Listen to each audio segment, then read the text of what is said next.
Welcome, ladies and gentlemen, to race number 3 here from the Kansas Motor Speedway. It is the Racer On Demand 300 for the Warriors for Peace Indycar Series. I am Derik Vance, being joined this evening by Carlos Acosta, and we are coming live, like I said, from the Kansas Speedway. Great race we have in store. This evening. You see the temperatures, Carlos, there are picture perfect, 76 degrees, partly cloudy, sun peeking through those clouds, very little wind at this 1.53 mile track. Track temperature currently, as you see, 120 degrees. It is a oval. Carlos, we've had 2 great races so far in this 2024 Warriors for Peace IndyCar Series. What do you expect this evening? I expect to see a little bit of column A, column B from what we've had in the first 2 races. Of course, the first one being a 500-mile California high-speed oval. Second one being Road America, which is a large, well, I guess large for a stock car guy like me. The road course that these guys put on an excellent show in. I had to take a sip of my drink there for a second, but yeah, with those 2 races, we've already seen kind of the field start to kind of spread out a little bit in terms of, you know, who's going to be driving where and where. So we're going to see like a mix of skills here compared to those first 2 races, because of course you can take points from race 1 and race 2 and kind of get to where you are here for race 3. And speaking of points, I got the points right up here right now. Great lead into there, Carlos, as we see through the first 2 races, again, of this 2024 season rather. Adriano Pinero and the number 56 racing machine for BK Racing, who dominated last week, if you remember, there at Road America, is in the lead slightly by just 1 point over Jason Brophy, who I do believe, Carlos, is a rookie making his 3rd start here in the Warriors for Peace IndyCar Series. So what an impressive opening 2 races there for Jason Brody as he checks in 2nd. 3rd, Ethan Stanley in the number 91 Lake Norman Motorsports. His teammate right behind him in 4th, Tyler Fody, again from Lake Norman Motorsports. And then rounding out the top 5, Craig Forsyth in the number 99 machine for 4D Racewear, checks in 5th. 6th, a veteran when it comes to iRacing there, Chad Frankenfield in the number 15 machine, followed by his teammate Hunter Smith in the number 54 machine for Little Eagle Racing. 8th is Victor Del Porto in the number 27 machine. 8th, Presley Sora, and rounding out the top 10 is Nicholas Sudik. 11th, Ryan Schold. 12th, Nick DeGroot. 13th, Butch Davis. 14th, Jared Rexing. Rookie coming in at 15, Justin Melello. I believe that's how that's pronounced. 16th, Eric Troiano. 17th, Jordan Owens. 18th, Michael Hosick. 19th, Chad Simpson. And rounding out 20th, rookie Jess Story. 21st, Justin Vander Morel. 22nd, Patrick Stein. 23rd, Drake Berry. 24th, Mark Rebelis. 25th, Bill Colley. 26th, Mark Murphy. 27th, Evander Jonesyfield. 27th, Julian Eltiena. 29th, Corey Johnson. And 30th, Tony Schoen. Yeah, 31st, Alan Stover. Well, just in an effort to save your time, because I think we have a lot of drivers, we'll just scroll through it here. But yeah, plenty of drivers, plenty of rookies as well. Excuse me, I hit the wrong button there. as we're up to 48 drivers, a lot of them being rookies. I'm going to have the rookie points up here in a little bit, but we're seeing 48th and back, and there are no points. So, you've heard my point of view as to what, we might expect. What about your point of view? And then once you're done with that, let's see if we can bring up the rookie point standings. For this race, Carlos, I think you're absolutely right. We're going to see a different mix, obviously, than we have seen from the first two races. This being a speedway, it is only 1.5 miles, but it's going to be a little trickier than what the racers have seen here the first two races. Obviously, we're probably going to see the usual suspects, as you see the rookie point standings up on your screen. I'll let you go over those here shortly, but yeah, we'll probably see the usual suspects up towards the front, but it's going to be an interesting to see if they can avoid other lapped cars, because again, this is only 1.5 miles. Other lapped cars, lap traffic, and can they get on and off pit road in time and with no problem. So I said, look for a great race here at the Kansas Motor Speedway for the Racer On Demand 300. Can't wait to get everyone strapped in and get this thing under green. But Carlos, I know you've worked hard on calculating these Rookie of the Year standings here through the first two races. I'll let you break those down. Yeah, it might be a little wrong, but we are transitioning on over to the race server. That's why it glitched out there for a second. But so we'll be really quick before we go over and talk about qualifying results. Jason Brophy, we saw significant lead over Justin Melillo, I'm not quite sure. Then Jess Story, Patrick Stein, and Justin Vandermarel.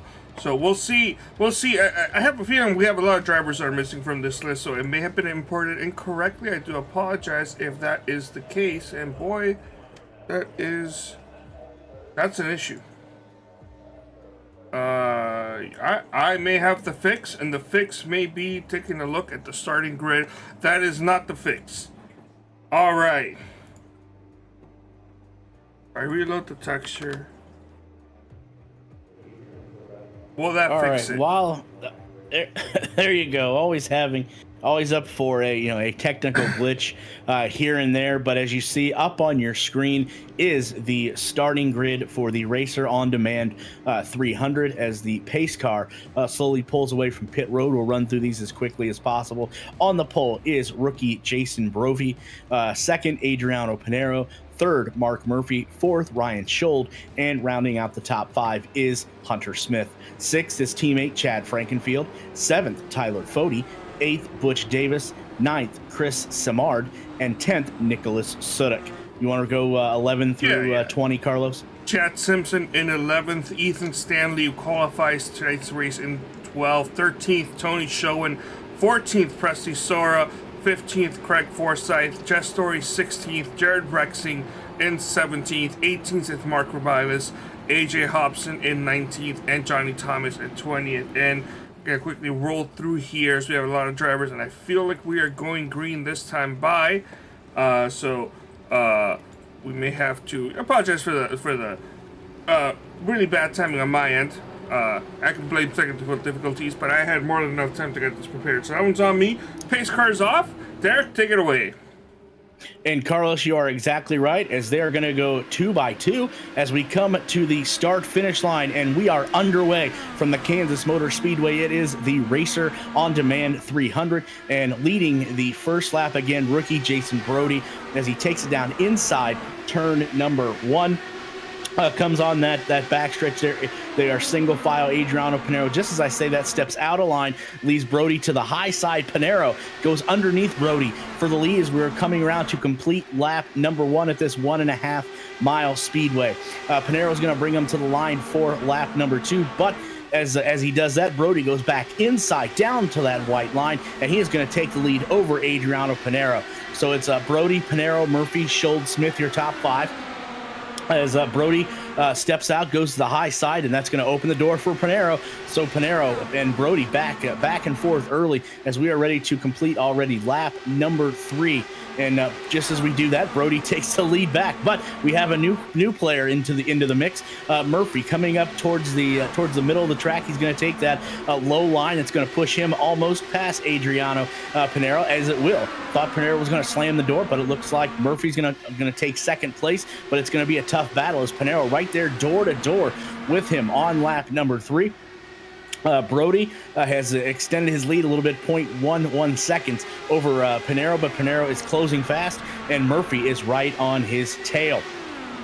Brody still in the lead there as Panero looked for the high side, wasn't going to get it. He's going to go back in line along with Murphy, Schuld, and Frankenfield now slips into your top 5. Brody still your race leader on lap number 4. Going to the low side is, I believe, that is... I can't quite get the number on the machine. No. We have an early caution, and a car spins, hits. No caution. Wow. The car we're looking at right here, we'll get the replay on here shortly. Here's the but thing. We've seen a car. We prepared for that. That's Chris Walker. Chris Walker from New Caledonia has unfortunately crashed in the early laps. Let me see if I can pull up a replay here. I was actually looking up another issue because I see Vincent Isabella is down in pit road. As it looks like Chris Walker it's not showing exactly what went wrong, as I apologize.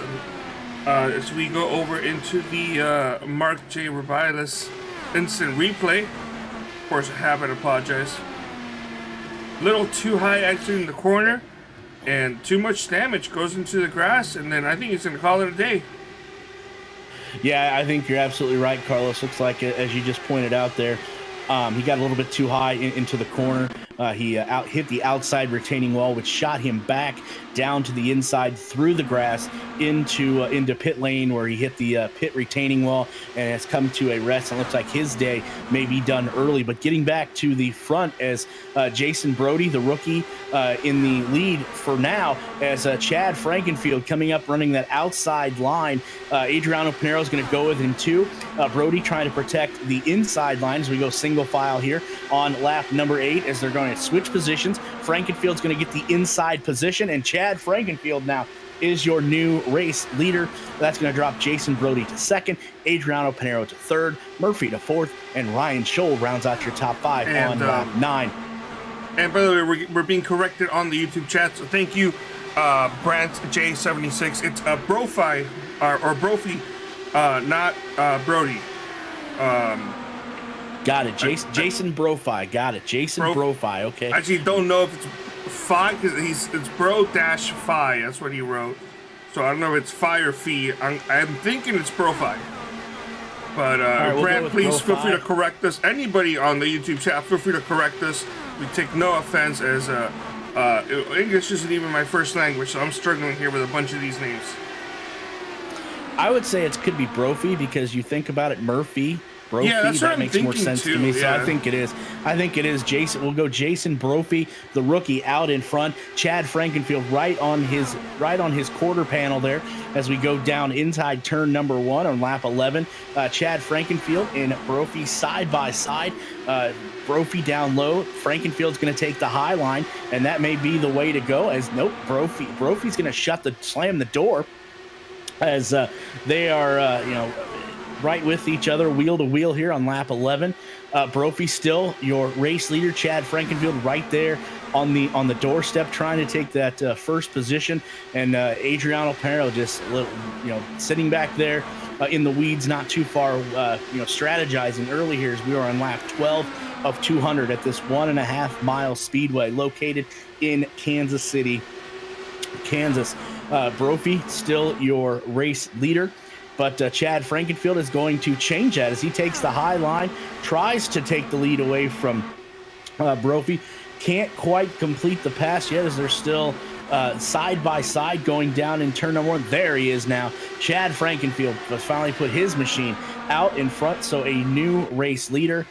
Jason Brophy, the pole sitter rookie, had the lead for the first 12 laps of the race, but Chad Frankenfield now has overtaken him. and has led a couple laps here. Frankenfield, Brophy, Pinero, Murphy, and Smith are your top 5. Really quite interesting early. We have about 4 cars in the mix. Frankenfield has snuck his way up there.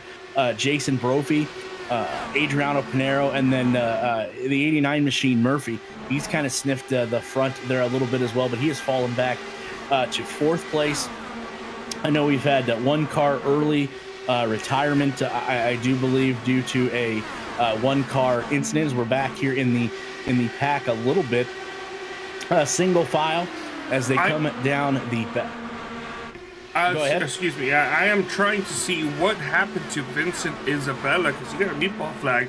The only thing I'm seeing as we're going to go on to the 3ATV multicam is, excuse me, I somehow got my desk a little wet, is that on the initial start, this is turn 1, lap 1, they're still getting up to speed. I think he just goes up and tags the wall. That's the only thing I'm seeing, because then if we speed it up, he just takes it down pit road and brings it into his pit stall. So he must have some sort of significant damage. I actually did not even see that. Because whatever the case is, he does have it cleared. We just got the message saying that he got his meatball flag cleared.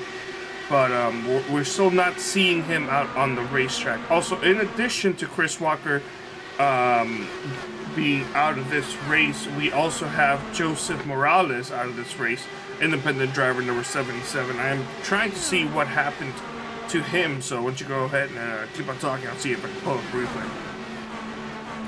Yeah, absolutely. So a couple cars maybe have been retired early in this race as we were going through back of the pack a little bit. Jason Brophy did have the lead, but Chad Frankenfield again goes to the bottom side of the track, and he is going to overtake Brophy and regain that lead. But Brophy going to put up one heck of a fight here as he goes down to the low side of the track, and looks like he's going to take. Okay, connection issue. There we go. Glad we got a clarification. Hey, look who's out. Car, wow, both. That car back. Hold on, sorry to cut you off. Both Vincent Isabella and Joseph Morales are out, but Alan Stover is having an issue. He's being disconnected from the server. Interesting server connection issues. Yeah. Yep. Early in this race. Here as we see on lap 20, the top 5: Frankenfield, Brophy, Pinero, Murphy, and Smith. Kind of how they have stayed here through these first 20 laps. As you see, you got a little bit of a breakaway, not too much there from the top cars. As Frankenfield trying to extend his lead, Brophy right in his wheel tracks, and you see Adriano Pinero kind of sniffing that lower line there, trying to see if he can get a run on either one of those two cars. Rather, cannot do it, but Murphy's going to try the exact same thing. He couldn't do it either. We're going to go back single file as Chad Frankenfield brings them to the line for lap 22. Back in the pack, we see right here a little bit of closer racing as well. A lot of single file racing. Carlos, hopefully, as we get later on in this race, as we're riding here with the number 56 machine of Adriano Pinero. You see those hands. That's one thing I look for. Oh my goodness! Those hands are. We see a big crash here. Carlos, what do we got? That is a driver that has been involved in a crash. That's Brian Edwards. Caution is out. Yep, our first caution comes out at lap 23. It looks like it could potentially be, Carlos, a two-car accident here. We'll get to the replay here shortly and dissect exactly what happened as we're coming to lap 24. We're going to catch the pace cars here. It is the Mark J. Rebellis replay. And, Carlos, what do you see? I see a little bit of contact. I mean, netcode definitely play a factor, but there was going to be contact regardless from a golden Indy car. I couldn't actually quite see who that was, but let's go back, get on the gearbox, see who that driver is. Number 14, I believe, is what it says. right on the rear bumper. You don't want to be doing that here at this track with these cars at any point. Number 14, I believe. The further back is where I think this takes place. It's Eric Troiano from Beneporto Pro Racing. Let's go on board his a gyro cam, excuse me, I should say, and see from his point of view what he saw. A lot of drivers going down the road. Oh yeah, he just he didn't give him any room, and took the got him in the back bumper there that spun that car around up to the outside retaining wall, shoots him back down pit road. As you see, all of the cars here, all the leaders, basically everybody in the field, getting a first quick pit stop of the race, and they'll catch back up with the pace cars. We see Chad Frankenfield has relinquished. Yeah, he relinquished the racer. I don't think the 83 machine came in for service yet. He stayed out. But Carlos, while we're under caution, I know the experience that you have with iRacing. For people that may be new to this and don't quite understand when you talk about net code, you want to break that down a little bit during this caution? No. All right then. No, yeah, I got you. So it's a little hard for me to explain because usually I'm the one that's passing it off to other people with that question, and I just sit back with my drink in hand. As we do see Macchiato going down pit road to take that first pit stop, so we'll get the lead back to Chad Frankenfield. But usually netcode is, from what my simple-minded brain can comprehend, is when iRacing is sending and receiving data that doesn't necessarily match what is actually happening. For example, if you're too wide, iRacing will typically try to predict where the other drivers are going to be, and then once they get that data, it'll either fix where that car is in terms of the simulation standpoint. You don't actually see the cars jittering too much unless the data is heavily skewed from what they're getting. But when they're going side by side and iRacing is predicting that a driver may be moving up a little bit, and they don't, or it's just a discrepancy between what you're seeing and what is actually happening in real time. So while the driver A, who got spun in the corner because of netcode, they don't actually see driver B making contact with them. Driver B may be actually making contact with the driver in their screen, or I'm the worst person for this. I apologize. So let me see if I can use the KISS method here, and not kissing as in kissing, but it basically, when you're in your real life vehicle going to work, such and so forth. So it's kind of like it's the virtual blind spot. Is that what you're trying to equate to? It's a virtual blind spot. I could say that, yeah. I think that could be a good case. Remember, we are 1-2 green, so we do have waiver on drivers going on right by. However, per IndyCar rules in the elite leagues, I should say, excuse me, per elite rules specifically for this series, we're going to be having manual green restarts. So it's 1 to go in iRacing, but they're not actually gonna be going next time by. Pacer's gonna be pulling down the leader. In this case, it's gonna be Chad Frankenfield, who will be pulling up to, I believe, 90 miles an hour for the duration of the lap until they get to a restart zone, and then they'll be taking off at the appropriate predetermined kind of area that the race control has designed.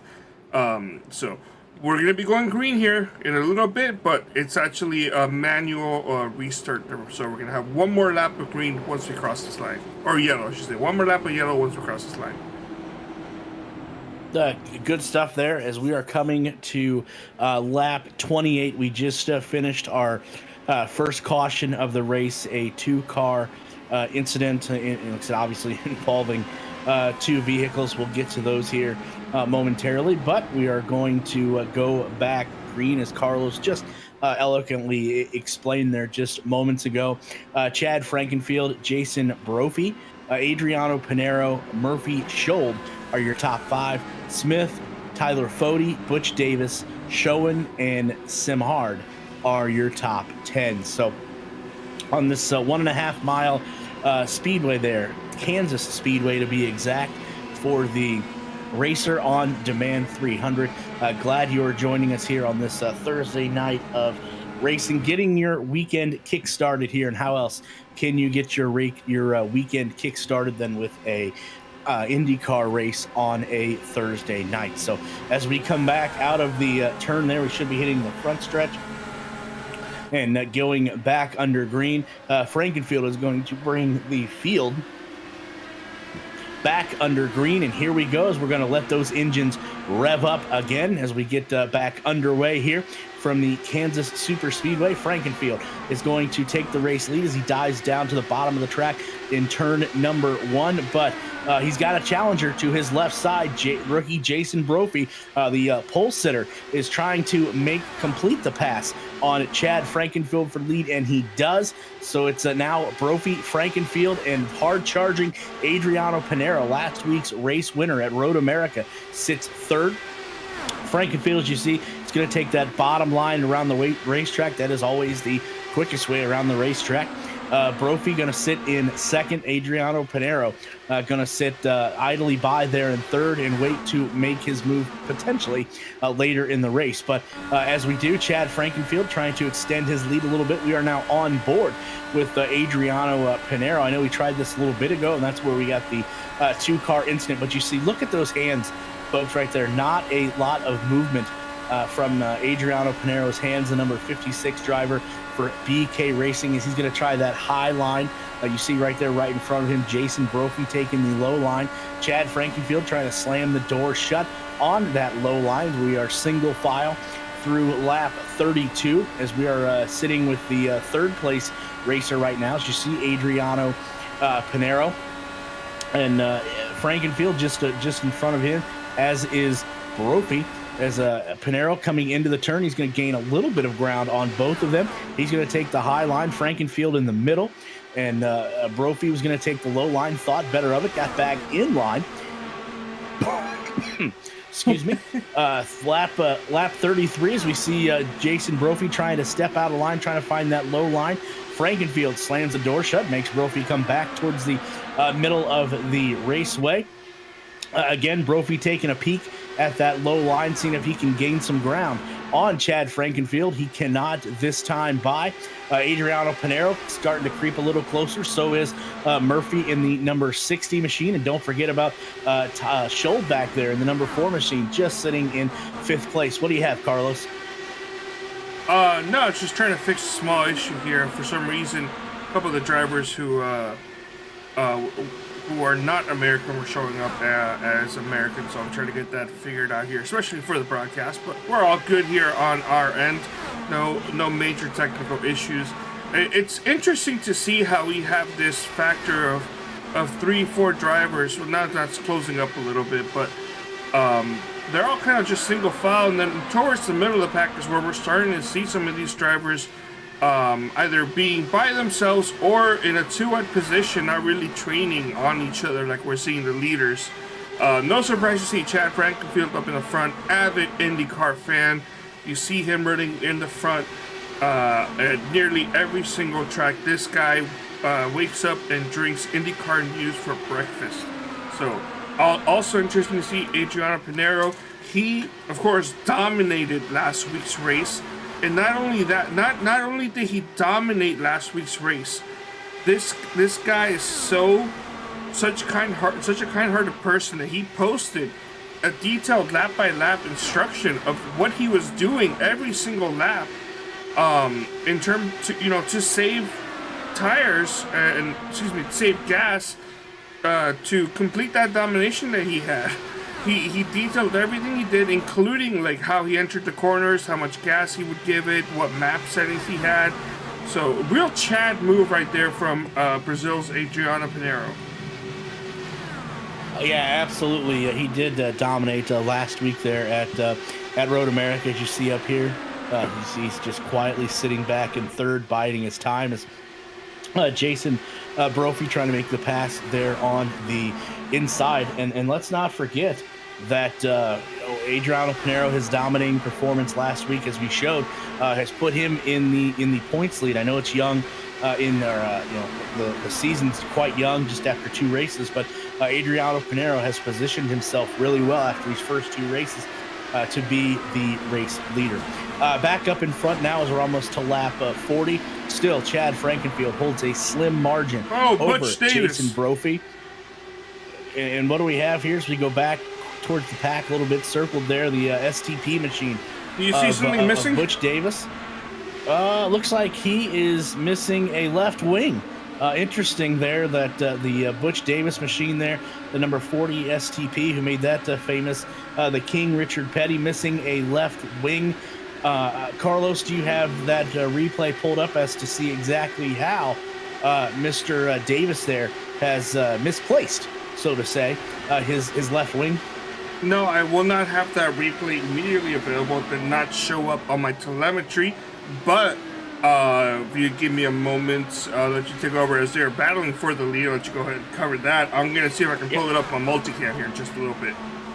And they are battling for the lead. There is Jason Brophy and Chad Frankenfield going back and forth to complete lap 42. Brophy to the inside. Chad Frankenfield's going to take the high line, but don't look now because Adriano Pinero, again, just hanging around, waiting for one of those two to make a mistake so he can pounce. Brophy in the lead, but that's going to be withheld very shortly as Chad Frankenfield trying to make his run there on the outsides. We're coming to the start-finish line for lap 43. Still, Jason Brophy by a hair over Chad Frankenfield. As use Adriano Pinero going to use that high line. You know, if he plays his cards right, he could stick Chad Frankenfield in the middle, and that could shuffle Frankenfield back as you see continually battle up front. Brophy trying to complete the pass right there. He does. Chad Frankenfield now in second place. Doesn't look like that's going to stand for long as he's going to take the high line as Adriano Pinero sneaking just ever so slightly closer on lap 44. Okay, we do have the replay there of the Butch Davis machine. Carlos, what do we got? All right, let's take a look here at Thruway TV multi-camera as we have the replay here pulled up. I have to slow it down here for you. This is it coming off of 2 into the front stretch. Can't quite see what vehicle that is, but I think it's a 32 machine slides up into the racetrack here on the back stretch and makes contact, abolishing that from the nose cone. Now you have a little bit more experience. What does that mean? What is the 43 going to be feeling now, and how quick is it to replace that? You're going to have to probably replace that whole nose piece because you know if you lose one wing, you got to replace both of them. So obviously he's going to lose precious track time, and you know Butch Davis was in no man's land. He was running that line and that machine there. The name and number escapes me, but that machine just like when you're out on the highway, just cut him off.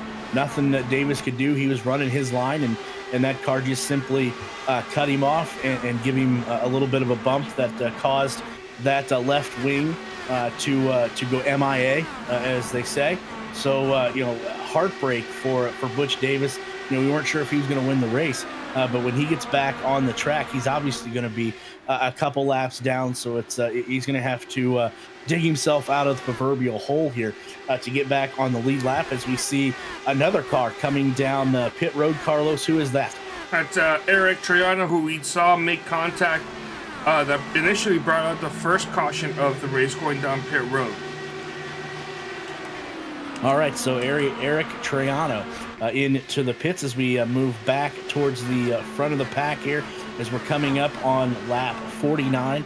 Chad Frankenfield does hold a slight lead over Jason Brophy. Adriano Pinero still holding the number 3 spot. Murphy 4, and Tyler Fody now in the number 40 machine has snuck into the top 5. So nice blistering pace that these drivers are setting. We've had one caution of the race so far. Hopefully we keep those at a minimum, and we can see this race go green and let the drivers duke it out, so to say, on the track.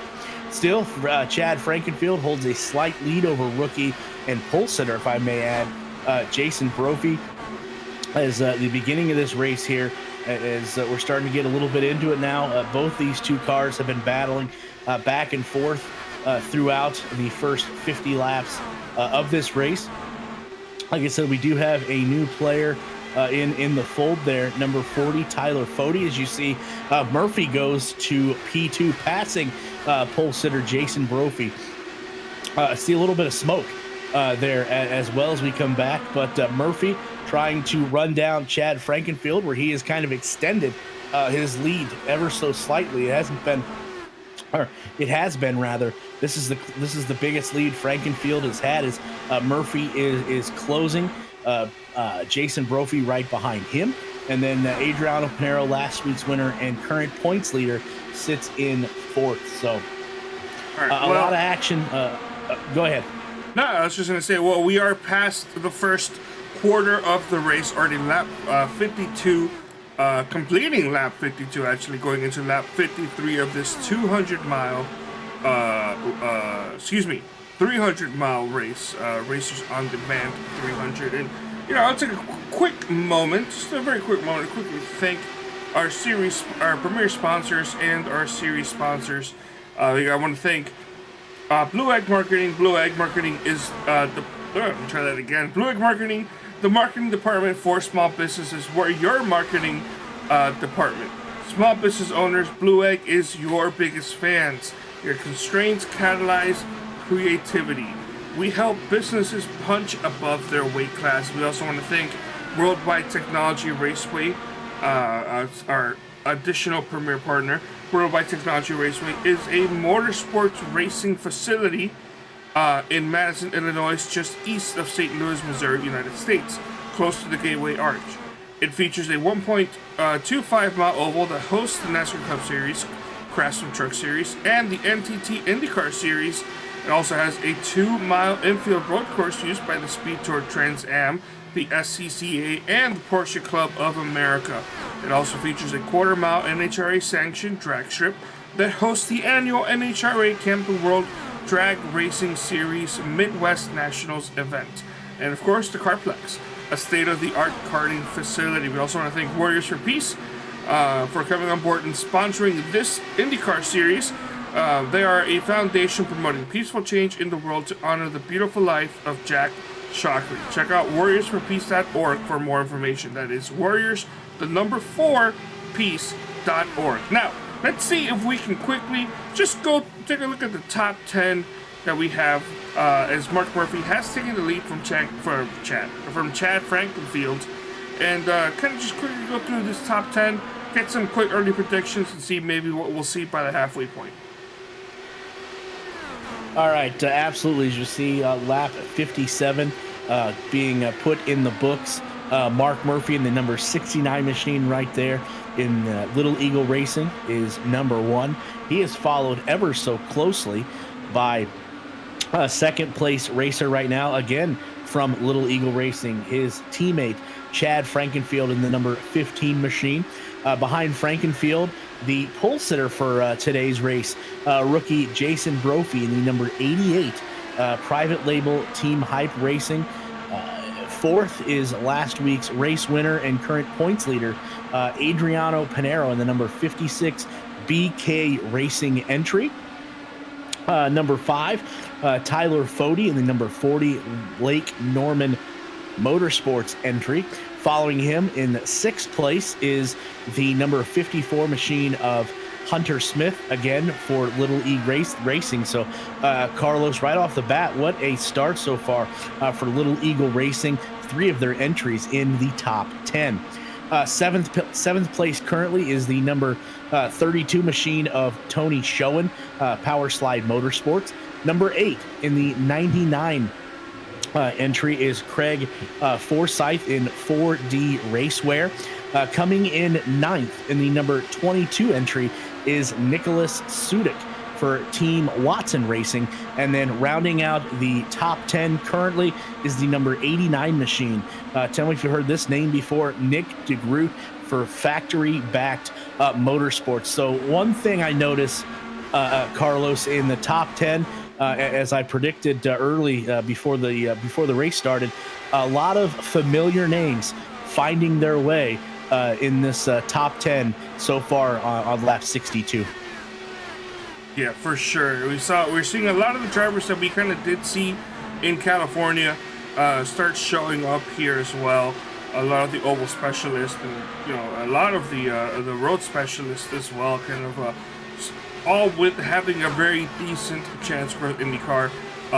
Definitely, by far, one of the more competitive. So I could argue most competitive form of open wheel racing out there. But I'll keep quiet about that. Yeah, absolutely. And I know, too, I want to get into, as we see a car smoke and spin there, but I do want to get into, as if we have time, Carlos, we had a great conversation last week, but unfortunately, due to a technical glitch, that great conversation was all for naught there, as none of the audience, the listeners, were able to hear it. So hopefully we can get back into that conversation. Some of the differences that you have found between NASCAR and IndyCar here as this race unfolds, as we look at the race leader again, Murphy in the number 69 machine, but Chad Frankenfield is all over his back bumper, his rear view mirror there. As we kind of see now Murphy, Frankenfield, and Brophy in kind of a three-car breakaway, as we look back to fourth place Adriano Pinero, who's almost a second behind. So interesting that we had 3 or 4 cars kind of in the lead pack, but now as the race is slowly unfolding here at lap 66, kind of a 3-car breakaway between Murphy, Frankenfield, and Brophy, the rookie. Yeah, and that conversation last week, what a doozy. It was, I would say, probably some of the best commentating / descriptions I've ever had in my life. And unfortunately, an unpaid Through ITV intern accidentally tripped over the cable getting me my coffee. Don't worry, that person has been fired. We have replaced them, so that's not going to be an issue here. But no, the topic of conversation was mostly, I had asked you if you could explain very briefly kind of the rules for blocking, and then that they are in IndyCar, which you had explained to me that blocking isn't typically allowed. I believe the rules state you are allowed one preemptive block. So and we've seen Chad Frankenfield kind of utilize that when he was leading, in which he exited the corner and then kind of immediately brought his car kind of down towards the bottom of the racetrack to prevent anybody from kind of getting underneath him. I believe you are not allowed a retaliatory block, or I believe that usually means in relation to seeing somebody else make a move, you are to hold your line and let the other driver attempt to pass you. Is that correct? Yeah, in IndyCar, obviously if the car can get around you, you can't block. Race control will throw a penalty every time because that if that car's got a clear path to get around you at the speeds that IndyCar goes, especially if we'll use Indianapolis for example. You're sitting 225, 230, and a car's going to make a pass, and you go up the racetrack and block him. Not only are you going to cause damage, obviously, to that car, but you could potentially cause damage to you as well, and it could turn ugly. As safety has evolved with these cars in IndyCar, but yes, if race control deems that you were blocking, you will get a penalty. And I know NASCAR, it seems like, is the total opposite. It's not just NASCAR; it's mostly stock car racing. I had asked you. You told me pretty much exactly what you said here, and what's funny is that you said you kind of implied, it's kind of similar for NASCAR, and I'm like, no, there are no laws. There's nothing preventing anybody from blocking X amount of times. So you can block, move up high. I don't know if you've ever seen a super speedway race in NASCAR, either Daytona or Talladega, where we've seen the leader literally move up and down, blocking lanes to continue to prevent him, to continue to have this driver still lead the race. And a lot of the time, especially if they are an incredibly aggressive driver, it results in a multi-car pileup. But it tracks like here at Indy, and especially short tracks like Martinsville or Bristol, you can block as many times as you want. The only kind of like gentleman's agreement or cardinal rules that other drivers appear to have is, it looks like we're having green flag pit stops. Is kind of like what time it is in the race, and you know, if it's before halfway point, like at this time of the race, if somebody's coming up to me to pass me, usually just let them have that position. I'm not really gonna fight them too hard. But if it's past halfway, maybe throw a block here or two, depending on, you know, where we are in the run, how I feel, how comfortable I am. But if it's like the last couple of laps, as I think we're seeing a couple of other drivers going down pit road. Yeah, here we go. See Mark Murphy going down pit road.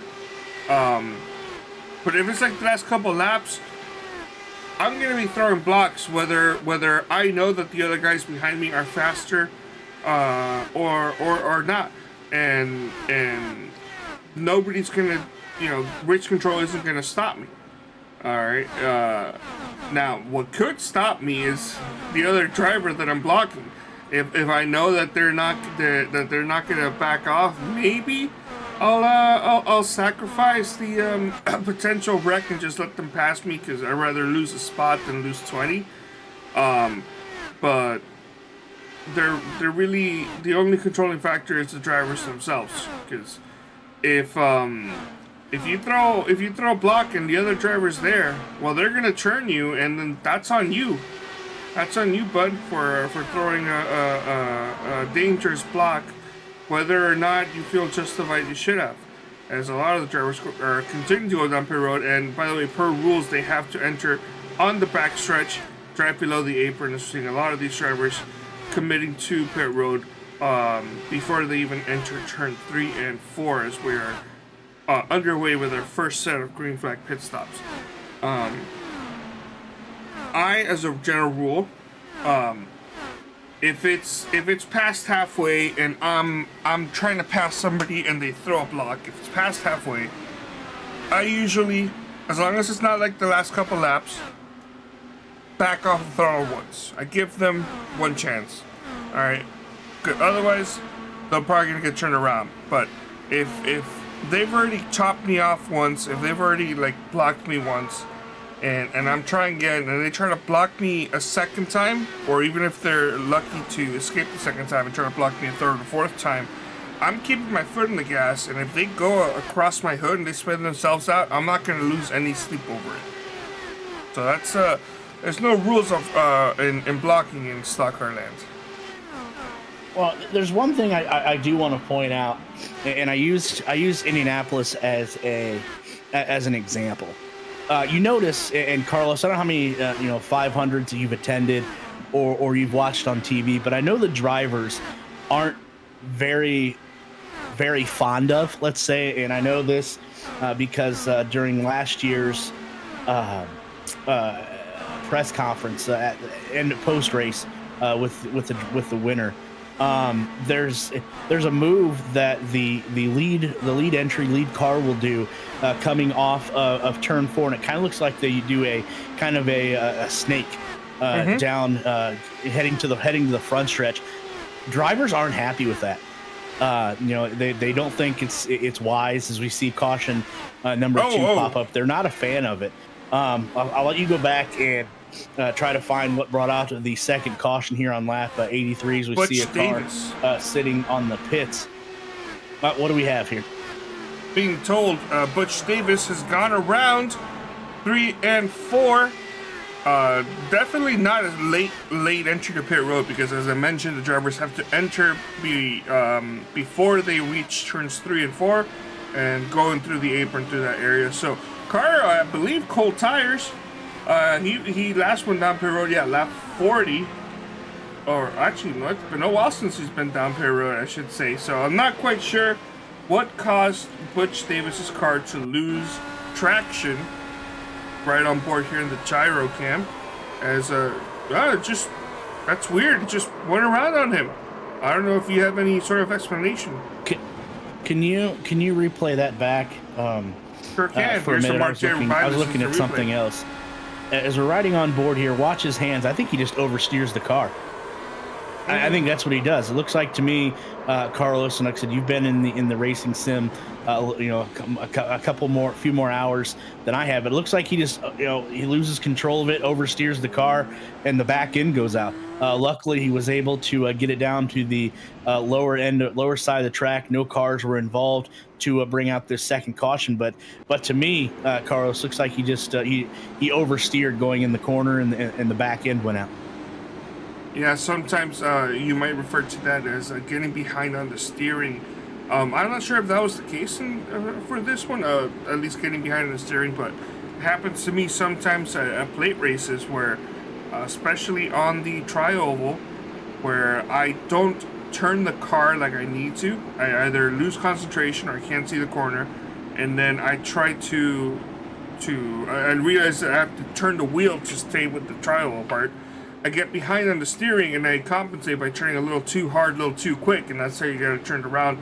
It kind of looks like that because I initially thought it was cold tires, but he hadn't been down pit road in over 40 laps, so that's an excellent explanation as to what happened. It looks like he just overreacted and turned it a little too much. But what this has done is resulted in a handful of drivers going a lap down. We're going to be seeing drivers getting their lap back, possibly due to wave arounds. I'm not too familiar in IndyCar how the wave around system works. I'm not sure if you can quickly explain that.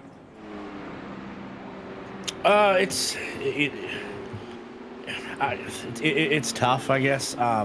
It's not like NASCAR where they have that lucky dog where someone can get their lap back. You basically have to earn it, so to say. So not much in that department as we're finishing up here. Our second caution at lap 85, we see race leader and points leader Adriano Pinero in that P1 position. What a race that he has driven so far. As he's coming off a performance last week, and I think you said dominant. So what a momentum here for Pinero could find himself with just 3 races. Obviously, if he wins this, 3 races into the young season, he is the current points leader. So obviously his lead would build if he was obviously to win this race, or even if he finishes on podium. What the momentum Pinero's going to have here as we slowly go race by race here in this 2024 season, Carlos. Yeah, a lot of drivers getting their wave around at this point, especially drivers that went down pit road. We got 2 to green. iRacing Sim shows 1 to green. Remember, we're going to have manual restarts under green flag conditions. So we're going to take it away with a quick commercial or 2, and then we'll be back with our second restart of the night. The NASCAR Cup Series returns. The NASCAR Cup Series returns to Worldwide Technology Raceway on June 1st and 2nd, 2024. The time to get your tickets is now.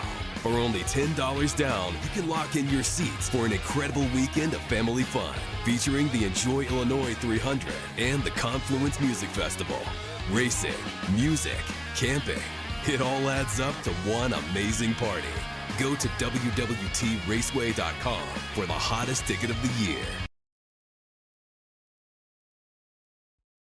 Racing isn't easy, but experiencing it is. iRacing puts you in the driver's seat with the industry's leading sim racing game. drive on laser scan replicas of the greatest racing circuits from around the world. Go head-to-head against other drivers chosen by skill-based matchmaking to ensure competitive racing at every level. Compete across all your favorite series. In officially licensed cars, engineered to deliver the most accurate driving experience possible.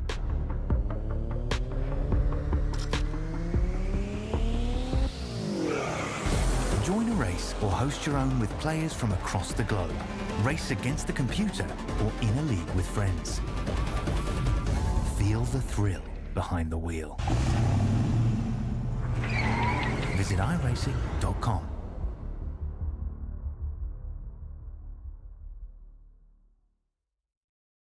All right, we're back. We're back. I apologize. All right, welcome. We are back to green. That caught us off guard. I thought we had an additional lap. We did not. Well, welcome back. We were talking a little bit of baseball off mic, but welcome back to the Racer on Demand 300 here for the Elite Racing Network. As we see, we're back to green. Adriano Pinero, last week's winner, current points leader. It has the lead, but Murphy in the number 69 machine trying to slowly close on him on the outside and take that lead back from Pinero. Chad Frankenfield sits in third. Jason Brophy sits in fourth, rookie and pole sitter, and Tyler Fody in the number 40 machine sits number 5. As we see Murphy go down to the inside, trying to complete the pass there on Adriano Pinero, and he does, as he is now out in front, showing the way to the rest of the drivers. But just as I say that, Pinero goes back down to the bottom of the track, and he is trying to take that lead back, as it looks like he's going to get his machine out in front. So he is the new race leader, showing the way for the other drivers on lap 90.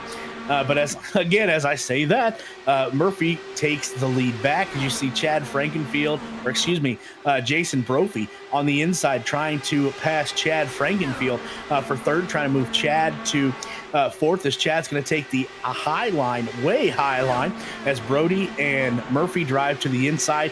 Pinero slams the door there on Brophy, sends him back to fourth. Frankenfield for third, trying to climb to second on the high side, trying to get past Adriano Pinero and get back in the race lead, as he does complete the pass, moves back Pinero to third, and Frankenfield got his eyes on that top spot that's currently held by Murphy, but Frankenfield's going to have a little help, as Brody is going to pull up behind him, give him a little bit of a push there on the outside. That's going to move Pinero back to fourth.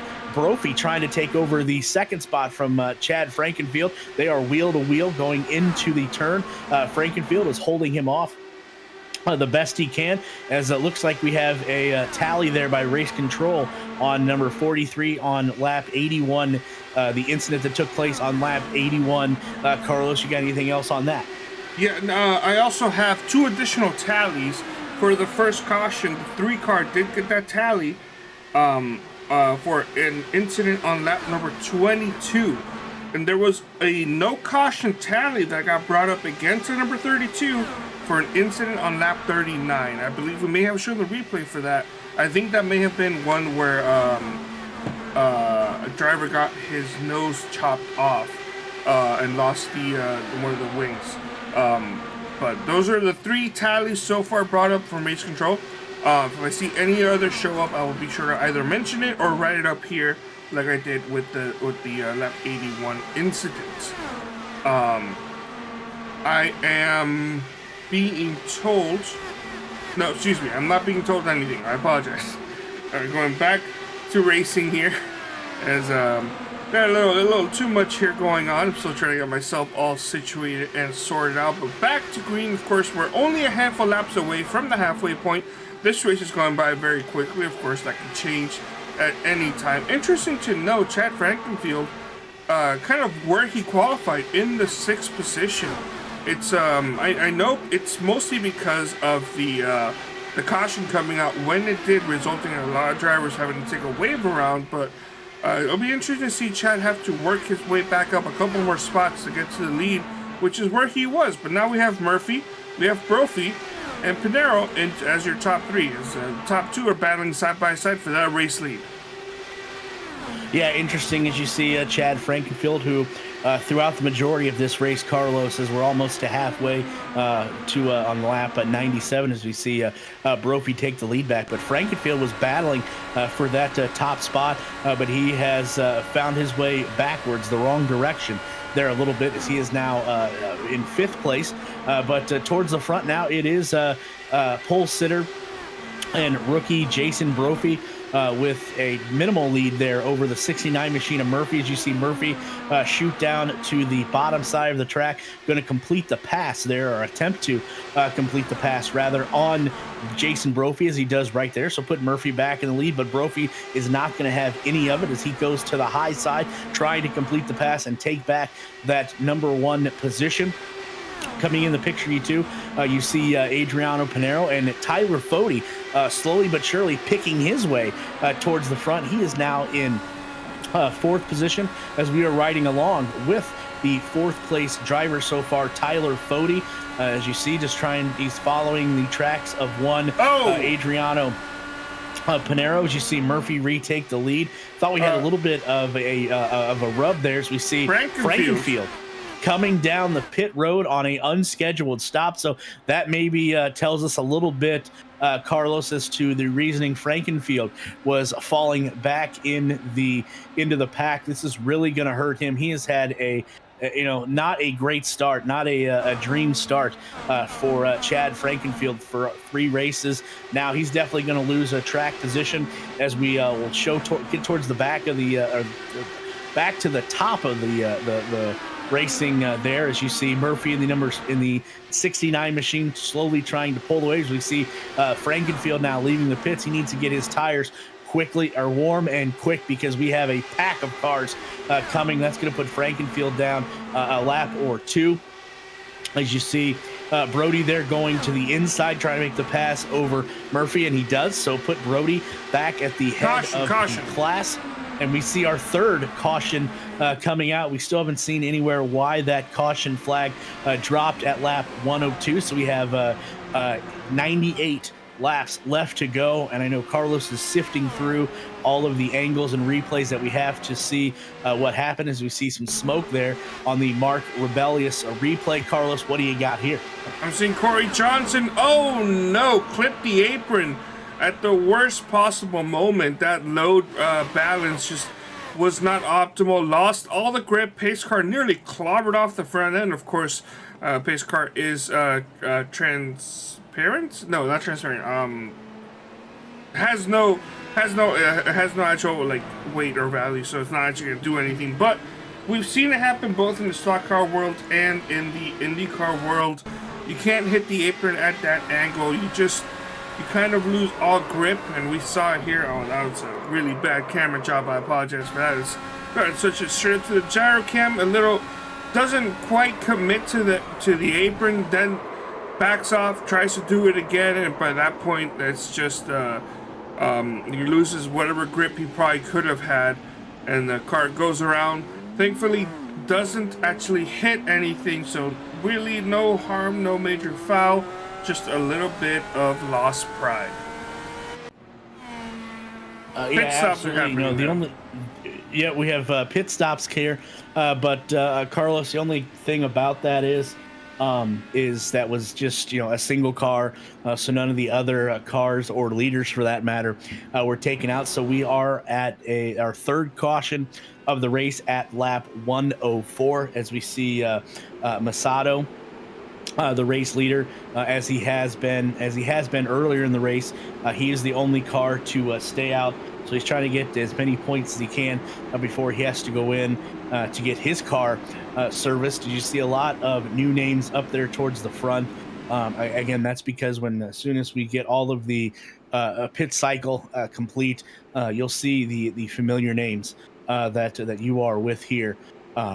If you follow the Elite Racing Network, you'll see the familiar names up there towards the front. I know, Carlos, without our sponsors, Obviously, you would not be here. I would not be here. And these fantastic drivers from all over the world would not be here either. So while we're under caution, you want to give a shout out to all of the sponsors for not only this series, but for tonight's race that makes things like this possible. I will do, and then after that, if we have some time, let's see if we can bring up. Well, we only have one driver here in the IndyCar Discord server, Tyler Fody, who's a great person to speak to. You know, running the top 10, we'll see if we can have a quick word with him. So I'll keep it quick. I'm going to double down on that one. Thank you to our race sponsors, Racers on Demand. They are revolutionizing the racing industry and transforming the way racers and fans interact by creating a platform that fosters connection and modernizes motorsports marketing. Check out racerondemand.com. That's racerondemand.com. Also, shout out to Push to Pass podcast. I'll let you have a moment to talk about that. But let's go back up top to Blue Egg Marketing and Worldwide Technology Raceway, our premier partners. Blue Egg Marketing, the department for small businesses. We're your marketing department. Small business owners, Blue Egg is your biggest fan. Constraints catalyze creativity. We help businesses punch above their weight class. Also, shout out to Worldwide Technology Raceway, a motorsports racing facility in Madison, Illinois, just east of St. Louis, Missouri, close to the Gateway Arch. It features a 1.25 mile oval that hosts the NASCAR Cup Series, Craftsman Truck Series, and the NTT IndyCar Series. It has a 2-mile infield road course used by Speed Tour, Trans Am, the SCCA, and the Porsche Racing Club of America. It also features a 1/4-mile NHRA sanctioned drag strip that hosts the annual NHRA Camping World Drag Racing Series Midwest Nationals event. It also has the Kartplex, a state-of-the-art kart racing facility. Thank you to our series sponsor, which without this series wouldn't be out here right now, Warriors for Peace. They are a foundation promoting peaceful change in the world to honor the beautiful life of Jack Shockley. Check out warriorsforpeace.org for more information. That is warriors, the number 4, peace.org. And, well, I think maybe too late to interview Tyler. Maybe we'll see if we can bring him up next caution if we do have another one. But why don't you talk about Push to Pass podcast? Yeah, absolutely, Carlos. First and foremost, I want to thank everyone that is involved with the Elite Racing Network and allowing Push to Pass to be a sponsor of this great racing series. If you're a first-time listener or first-time viewer of this great network here, the Push to Pass podcast, which I host when the IndyCar season is in season, which again, just a few weeks time, the second weekend in March, the IndyCars are going to get fired up for this 2024 season, an exciting season, a lot of new names, new faces, and different places. The IndyCar series is going to get kicked off, as I see we may have our fourth. Yeah, they brought it back up. Okay, so we got a little bit extra time, but the IndyCar season, like I said, gets kicked off a second weekend in March at St. Petersburg. Always love racing on the streets of St. Petersburg. Look forward to that. But Push to Pass will debut for the 2024 season the week of the first race, obviously, that second weekend rather, in March. We'll discuss and recap all of the drivers on the move for this 2024 season. Myself, along with Josh Roberts, who, if you watch the Football Fanatics podcast that I do on Wednesday nights, you'll see myself along with Josh there. But we'll again, getting back to the world of motorsports, particularly IndyCar, we'll talk about, again, we'll recap what a silly season it's been in the NTT IndyCar Series. We'll also preview the St. Petersburg race, and then I know we're going to be joined on that show by IndyCar fanatic and aficionado. If you don't know him, I would definitely look this guy up, because the things he does in IndyCar, not only on the track but coverage-wise, is second to none. Tony Donahue is going to be joining us for that preview show, so definitely look forward to that. Push to Pass goes live on we might have to alter the schedule a little bit here with iRacing as well. So we'll have to wait and see. But we'll go live maybe Tuesday, Wednesday. We'll see. But if you can't find us live on YouTube, Facebook, if you still use that, Twitter or X, whatever you want to call that, you can always go to all of the major podcast platforms. Spotify comes to mind, and find the Push to Pass podcast there. But we're ready to kick off the 2024 season in St. Petersburg. Definitely look forward to that first episode dropping here in the next couple weeks. Carlos, we do have some news from Race Control. Yeah, the tally for the lap 100 incident was issued to the number 17. And I did send a message to the admin group chat as trying to inquire what the cautions were. We do have Quinter Green. Let's see if we can just make this quick and maybe ask Tyler a question or two. I'll leave it up to you, and then you can go ahead and then we'll send him back down so he doesn't get too confused. Bring him up to the waiting room. Go for it, Derik. Tyler, this is Derik from the booth. Do you got me? Yeah, we're getting ready to go green here, Derik. Oh, never mind. We're gonna make it pretty. No. We'll call you back later. All right, as we're going to get back under green there, as Tyler just pointed out, don't want him to lose focus, as we are back to green at lap 110. So we got 90 laps to go here for the Racer on Demand 300 from the Kansas Kansas Speedway, rather. And you see a new leader out in front, a different race strategy, pit strategy. Let's see if this pays off here, as we do have the number 19 machine of Sora out in the lead. So a new leader in play here, as this is the first time we've seen this driver towards the front today. Pole sitter Jason Brophy is second. Murphy, who's been a race leader for today, as well as third. Adriano Pinero, current points leader, is fourth. And then who we were going to speak with, hopefully we'll get to here if and when we do have another caution. Tyler Fode is fifth. As you see, Adriano Pinero making his way back up towards the front. He just slides back into the third place position. But Carlos, we see a new race leader towards the front there. Let's spotlight this guy a little bit. What do you know about him? Presley Sora from Presley Sora Racing. Unfortunately, I don't really know too much about this driver, but I did notice, he was running up near the front in California for a bit. Well, he's doing a fantastic job, up 13 spots from where he qualified, up in 14th place, leading tonight's race. He, however, did not pit at the last round of pit stops that took place at lap 103. So it's been 10 laps, but remember, we've run a couple laps under caution. Realistically, these are the first sets of green flag condition laps for Brophy, Pinero, Murphy, who are second, third, fourth. So I do expect maybe Precious Sora to start dropping a couple spots here and there, as he is only 40 or so laps out of sequence with the rest of the leaders. But I gotta say, Presley's doing a fantastic job holding his own in the race lead.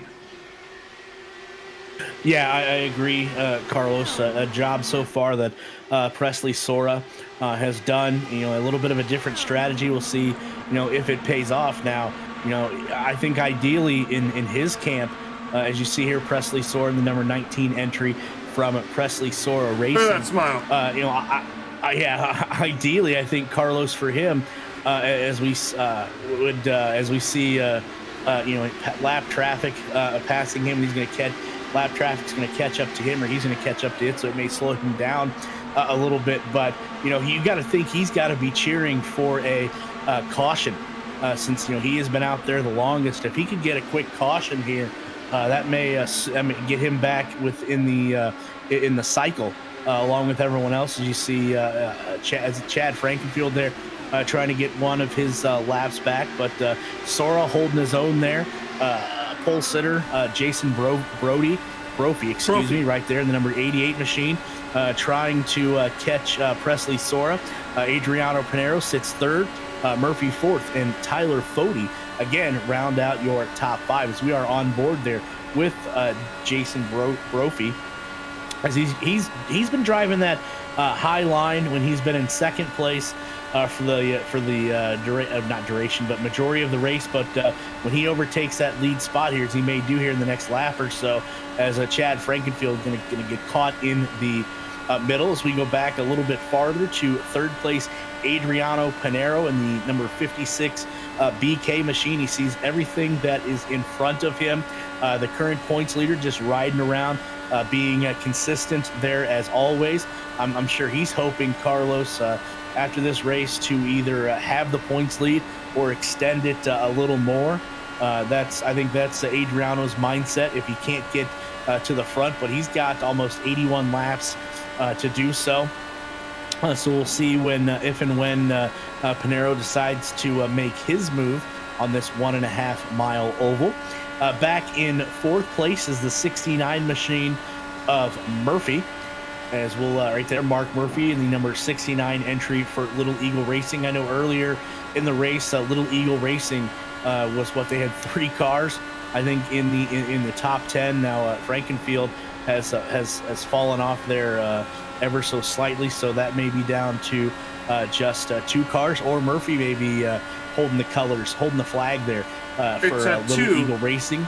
2, but 2 Justin cars, okay. Fortner for Little Eagle is in 11th, so they almost have so 3. he's just outside the top 10 there, and then you have sitting back in 11th here on board, riding with the aforementioned Justin Fortner of the number 26 entry, again, Little Eagle Racing.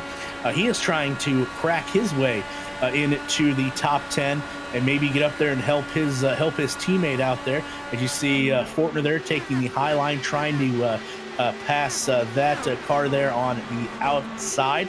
As we are at lap 122 of 200, so slowly ticking away there, as Presley Sora still has the lead, still holding his own ever so slightly over Jason Brophy. But as we say that, Brophy takes the lead back from Sora. So Carlos, you may be right. This may be as Sora retakes the lead. So hang on just a moment.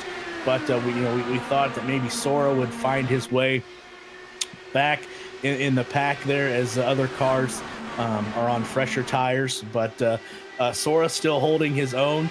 Are you surprised with the 80, like less than 80 laps to go there? 70. Doing quick 76. 77 to be 77 math is laps. not a strong suit. There we go, right there. But with 77 laps to go, Carlos, are you kind of shocked with the amount of laps that Frankenfield is down, that he is holding these 2 front-running cars up? Well, Frankenfield is only he's battling to be on the lead lap. This is, nobody is going to fault him for nobody's going to fault Frankenfield for taking a Chad wide here. For the race lead, essentially, is a battle for the lead between Brophy and Sora. So he is trying to get his lap back. I definitely am not going to argue. Although I feel like if he does cause a big wreck here, he'll probably take a brunt of criticism. I feel like anybody would, not just Chad himself. He's only a lap down.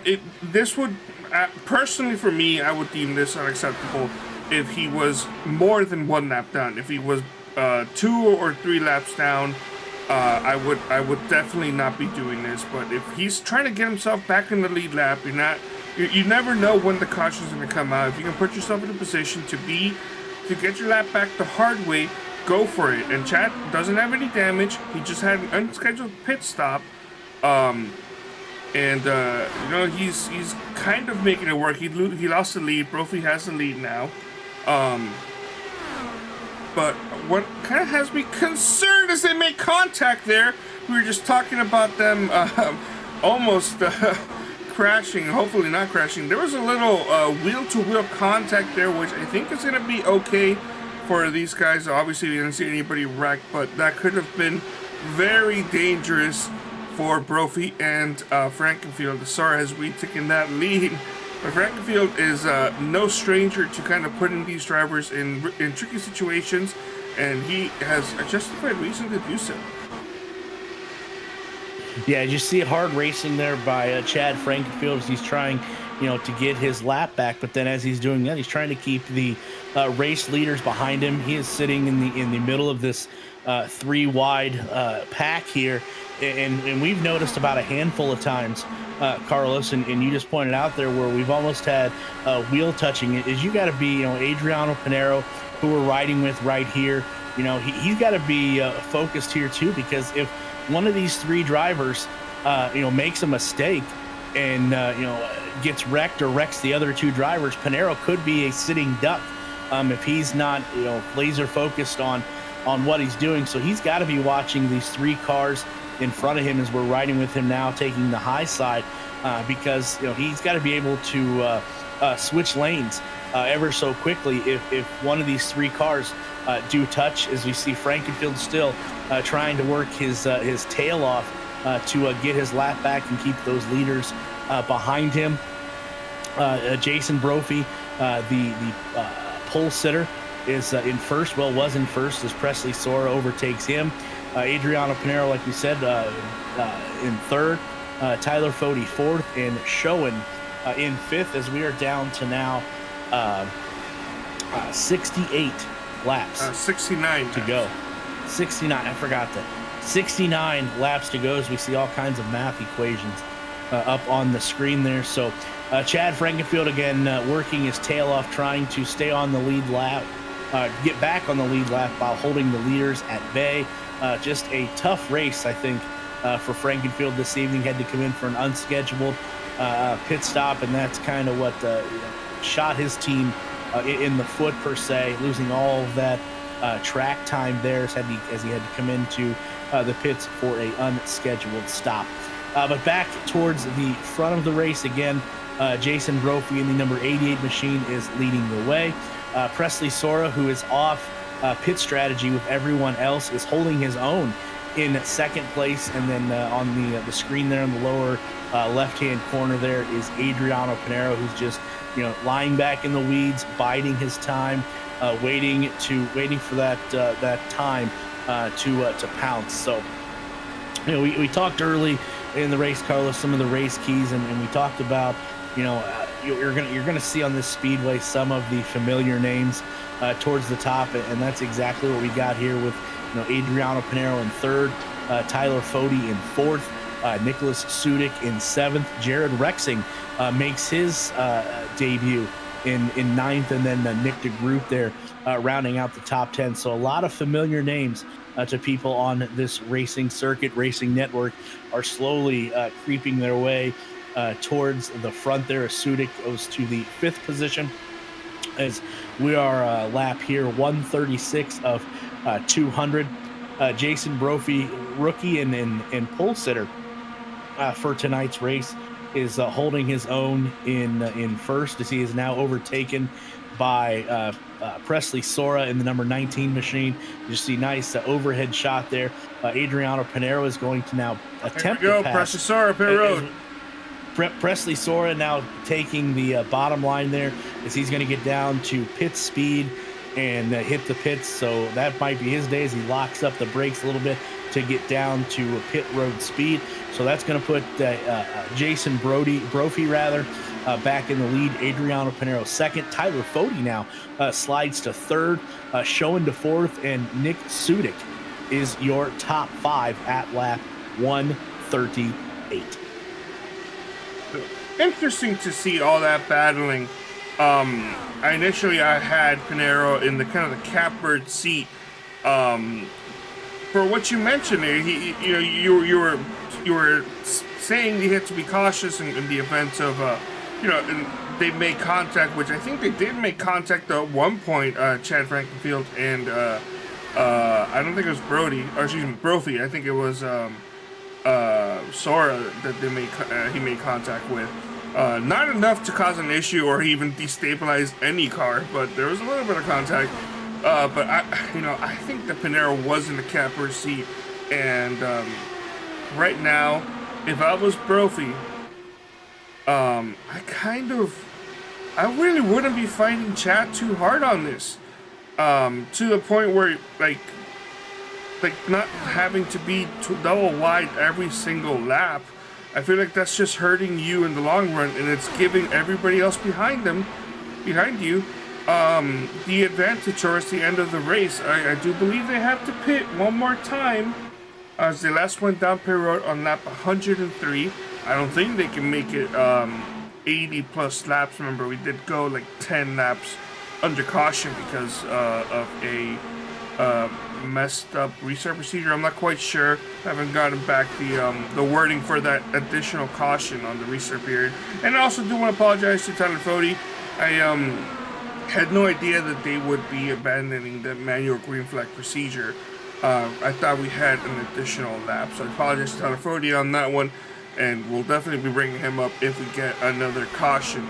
But we're already almost at the 3/4 mark of the race, and these guys are driving like as if they got 5 to go. So we may have a caution, we may not. These guys have been putting on a fantastic show here all race.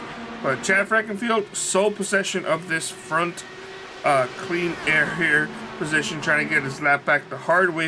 If he gets a caution now, he'll be ecstatic. But Brophy doesn't want to give it to him. He knows how hard of a racer Chad is, and if you can put Chad that lap down to force him to kind of have to maybe take a wave around, that's going to hurt Chad out in the long run and possibly prevent him from getting back up to the front within the time that he requires. So Brophy doing the best he can. That's why he's battling side by side and kind of a little bit hurting his chances compared to Adriano Pinero, who is more than quite content being right here behind this pack, as he's A, saving fuel, saving tires, and B, putting himself in a position to kind of put additional stress on Brophy and a possible competition, Chad Frankenfield, if he gets his lap back. You know, interesting that you bring that up, Carlos, because this may be in a way hurting Jason Brophy, as he's got to race hard with Chad Frankenfield, where he's got to burn fuel. Unlike, as you said, Adriano Pinero right there in the second position, who can just sit back, lie in the weeds, and pounce when he's ready. So this hard racing that Jason Brophy has had to do now for the last handful of laps with Chad Frankenfield is only hurting Brophy. So in my opinion, and again, you have more track time than I do, I think it would be in the best interest of Brophy just to let Frankenfield go by. And if there's a caution, well, congratulations, you're back on the lead lap, because the more hard racing Brophy does to try to keep Frankenfield down a lap is just bettering the chances of Adriano Pinero. And then again, as we see in the shot right there, it's kind of a 3-car breakaway. Jason Brophy, the leader, Adriano Pinero in second, and don't look now, but Tyler Fody has cracked the top 3. So, you know, again, if I'm Jason Brophy, which obviously he knows more about this than I ever will, let Chad Frankenfield go by. If he gets back on the lead lap, congratulations. Looks like that may just be what he is doing at this point. He may have that broadcast up in the background, listening to it as well. Jason Brophy, private label team hype.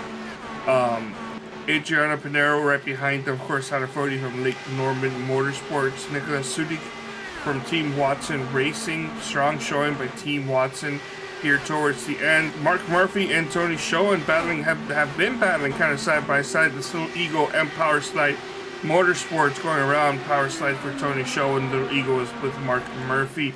And right behind him is, I believe that was the Nesquik machine, Jared Rexing. Yeah, go ahead and zoom in.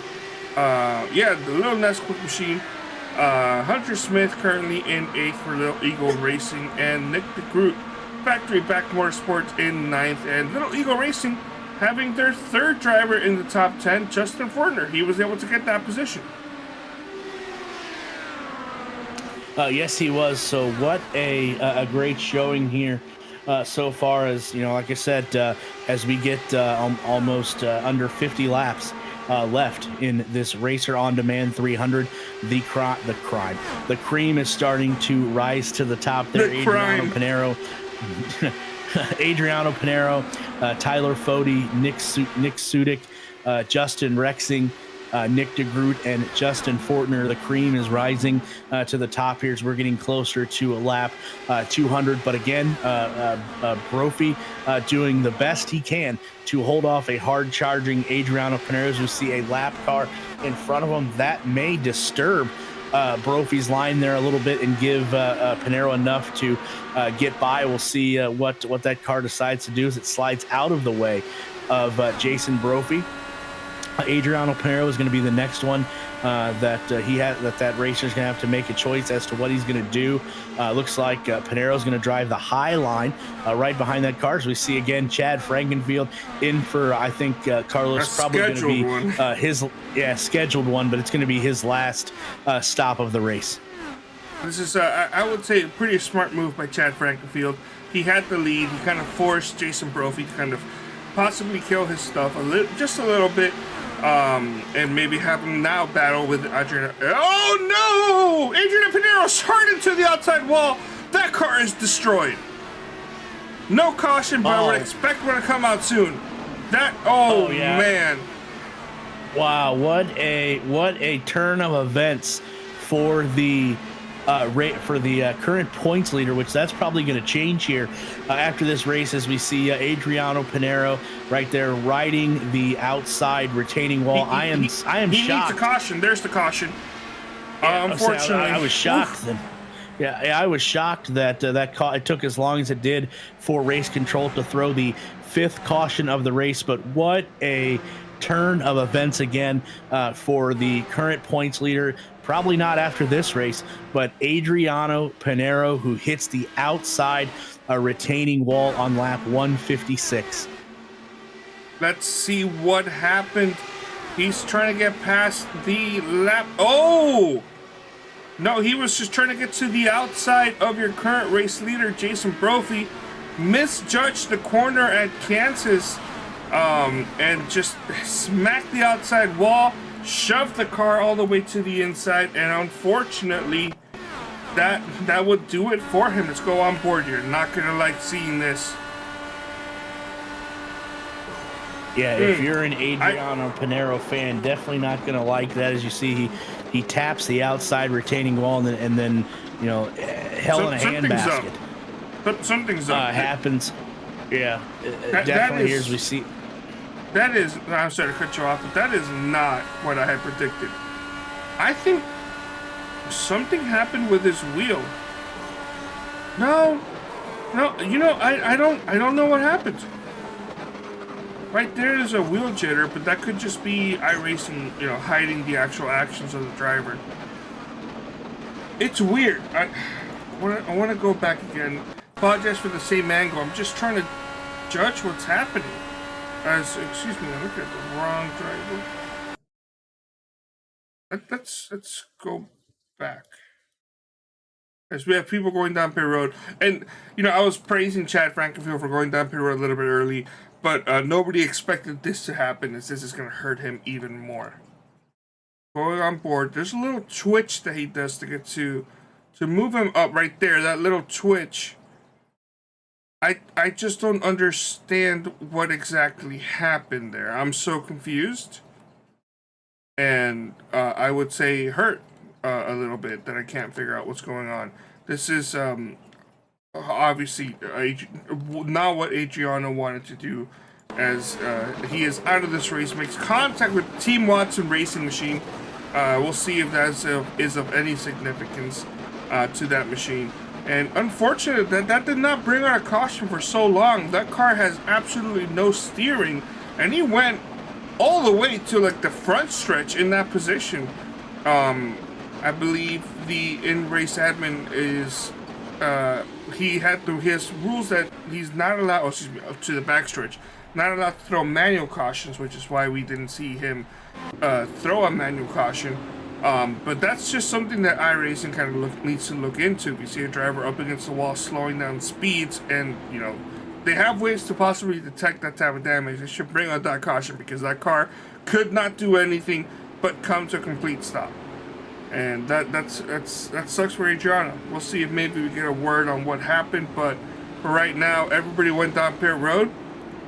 And well, let's go see if we can talk to now second place driver Tyler Fody. Tyler, this is Derik up in the booth. You're a little too quick there on the booth, my friend. I haven't even brought him up yet, but yeah, now here's Tyler Fody, which, again, Tyler, I apologize. I thought we were still doing the manual restart. That's on me, but Derik, go ahead and take it away. Tyler, this is Derik up in the booth. You got me? Yes, sir. All right, we'll try this again. We won't jump the gun so quickly, but great race so far. I know you've had to work your tail off through the field to get to the number 2 spot. Talk about your race a little bit. You got about 40 laps to go. I would imagine you're going to make your move here shortly. Well, that's the plan. Whether or not we do that, we're going to find out. But yeah, this is tough. I don't know what it looks like for y'all, but to try and get a run and not get tight behind these guys is a challenge, and it has taken all 160 laps to even get here. So hopefully it gets easier because I got less cars in front of me now, but these guys are really good.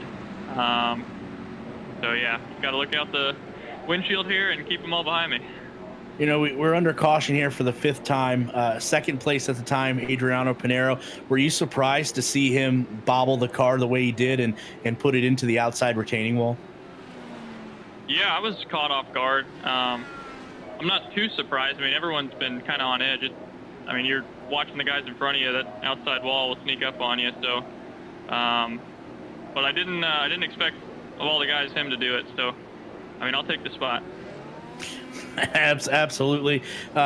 Great race so far. I know you got 40 laps to go in that number 40 Lake Norman Motorsports machine. You've been up there for since you've worked your way through the field, but Brody does seem awful tough. Or Brophy does seem awful tough. Pole sitter, led for the majority of the race. Looks like he can put his car either the bottom side of the track or top side of the track. So we'll see what you got here, and good luck. Yeah, appreciate it, guys. All right, well, we'll let you go ahead and mentally prepare for this coming restart. Thank you so much, Tyler, and again, I apologize for that last time we brought you up. No, you're all good. All right, let me go ahead and move him down to where he needs to go. I'm not trying interesting. To invite him to the server. Where is interesting things that Tyler brought up about the track this evening.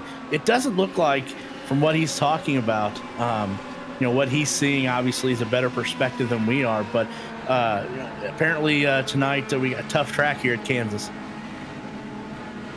Yeah, for sure. And I think it'll be safe to say that the Pinero will probably be getting that tally for bringing out the caution. It has not been posted yet.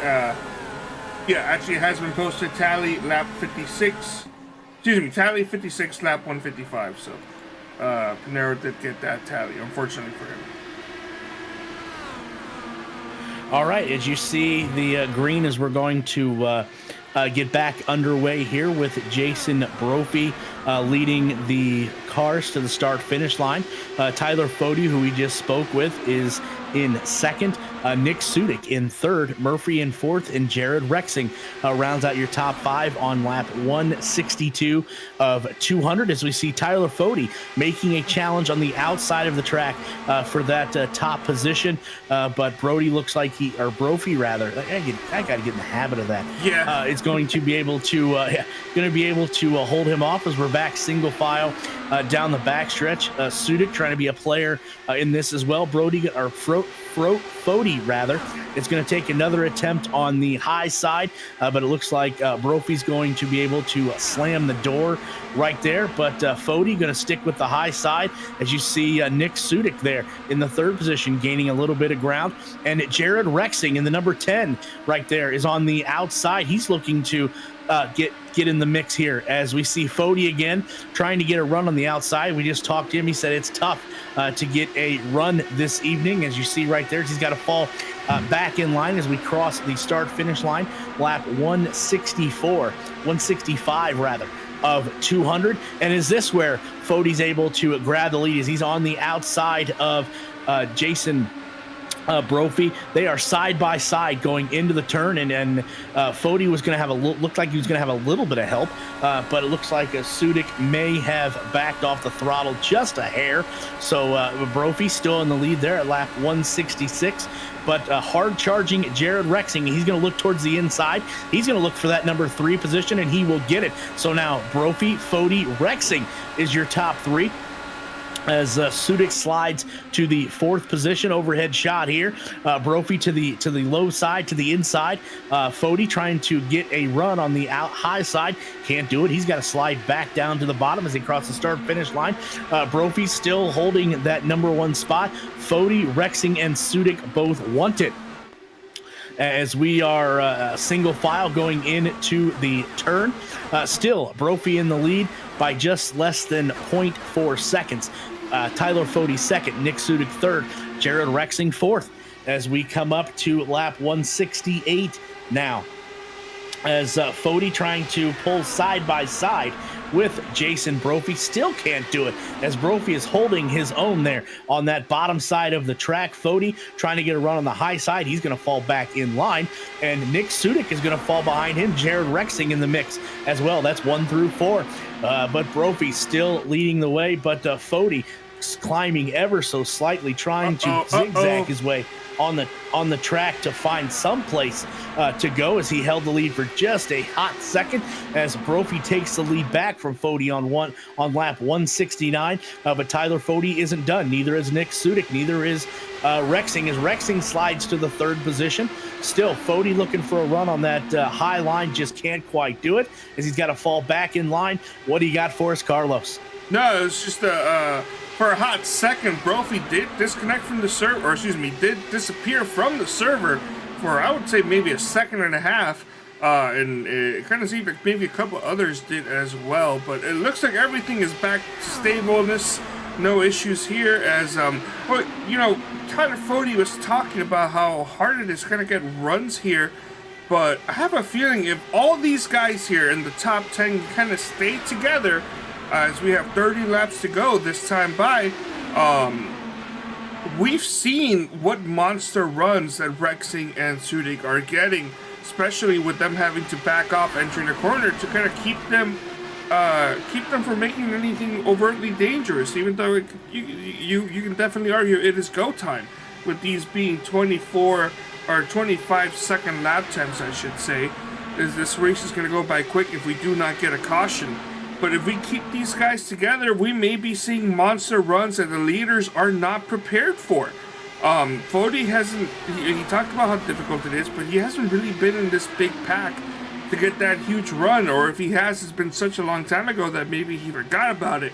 But we saw Sudik have to back off, Rexing almost run into the back of him, and with that momentum that they had. So I expect, if we can keep this pack as big as, you know, it's diminishing a bit, but if we can get this pack as big as it can, I don't think the leaders of the first 2 drivers are going to win this race if they cross the finish line that way. Yeah, definitely a lot of cars there in the pack. You know, cars 1 or 2 through 9 could have a potential chance to win this race. But towards the front there, Nicholas Sudik in the 2nd position in the middle of the racetrack. Fody on the outside.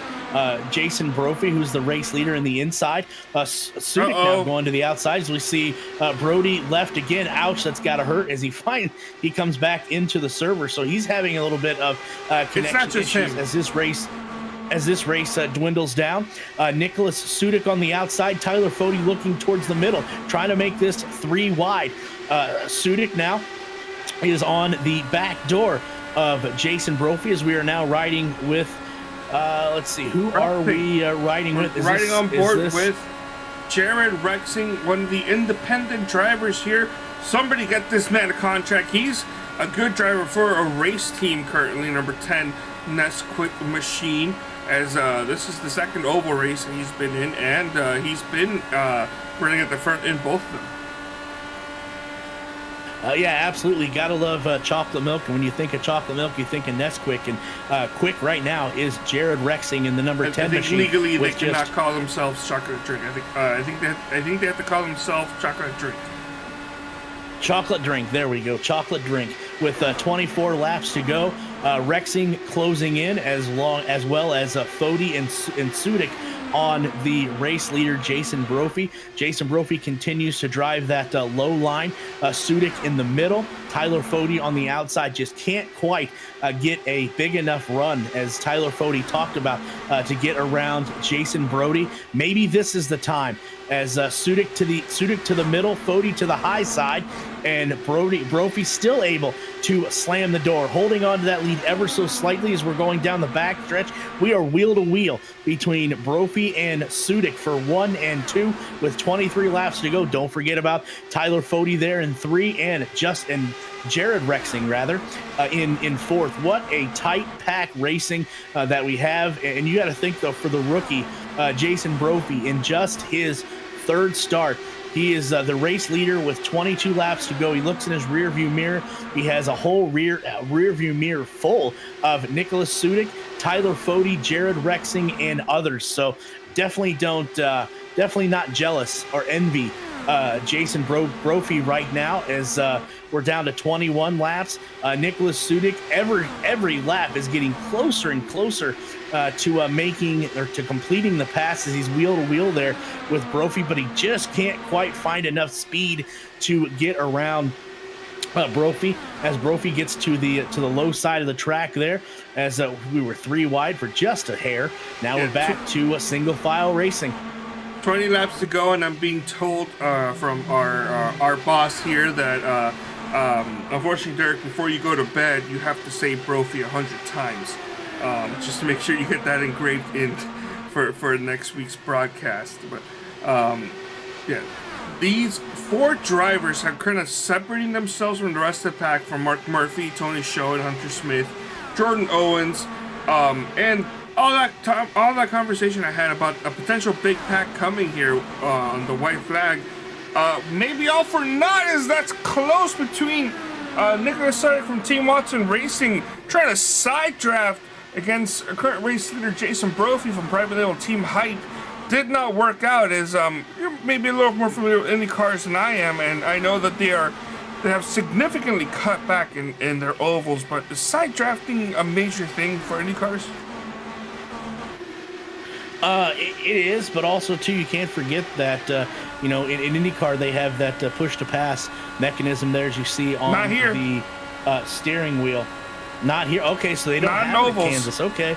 Yeah, but on super speedways is where they have that push to pass mechanism, as we're riding here with Nicholas Sudik in the number 22 entry, as he's going to take the high side. He is still trying to get around Jason Brophy with just 17 laps to go. Can't quite do it, as he's wheel to wheel there in the turn, but Brophy has been as good as advertised here, holding down that inside position, and P1, as you see again, Sudik trying to take that outside position that they've kind of broken away there from Jared Rexing and Tyler Fodi. Has slipped from 2nd to 4th. So really, it's just a 2-car kind of a breakaway here with Jason Brophy and Nicholas Sudik with 16 laps to go. Sudik is racing his tail off, folks, to try to get around Jason Brophy. Is this the lap that he gets around him as he slings that car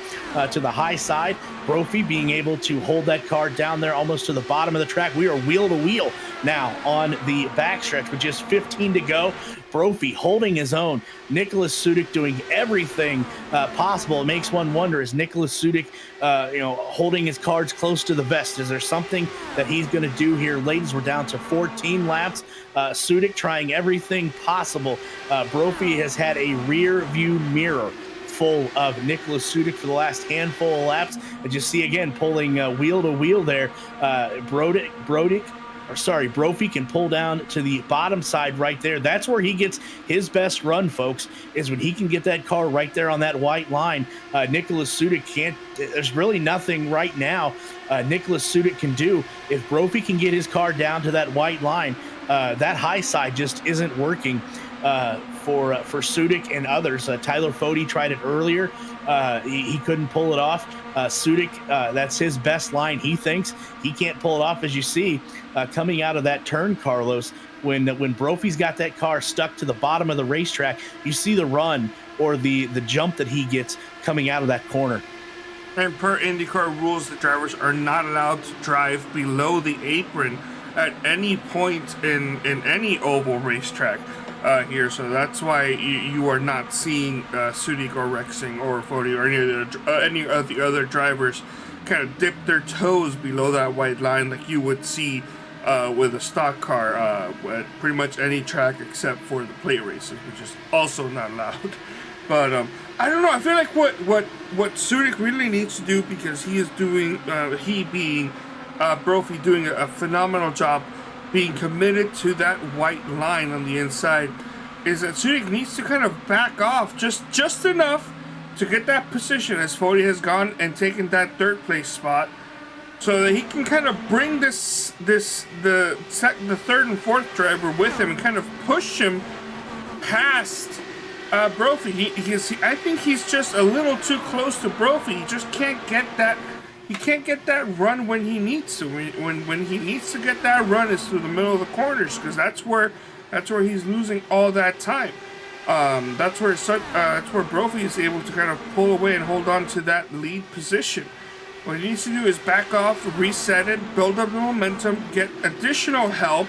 Don't know how willing Rexing and Fode are going to be to help pushing Sudik against Brophy, but right now, the way this is going, I don't see anybody else but Brophy getting this victory. With 9 laps to go, if Brophy's able to control that bottom of the track like he has been, Sudik just can't quite get a run on the outside lane to get around Brophy with now 8 laps to go. As you can see, Sudik can pull right up beside him, but he just doesn't quite have enough horses right now in the stable to get around Brophy. When Brophy gets around that bottom side of the track, coming down to the front stretch, it looks like his car is just shot out of a cannon on that low side, and Sudik's got to always make up that ground that Brophy clears coming to the front stretch. As we see, Tyler Fode has climbed back up to third position. Right here, we're going to ride along with we'll ride along with this machine here. Tyler Fode, as he is in the third position. Let's see what he's looking at here with just 6 laps to go. As we see, Sudik makes his move on the outside. Will this be it, or does Brophy have enough on the inside? No, he does not. So again, Brophy, the rookie pole sitter, has the lead.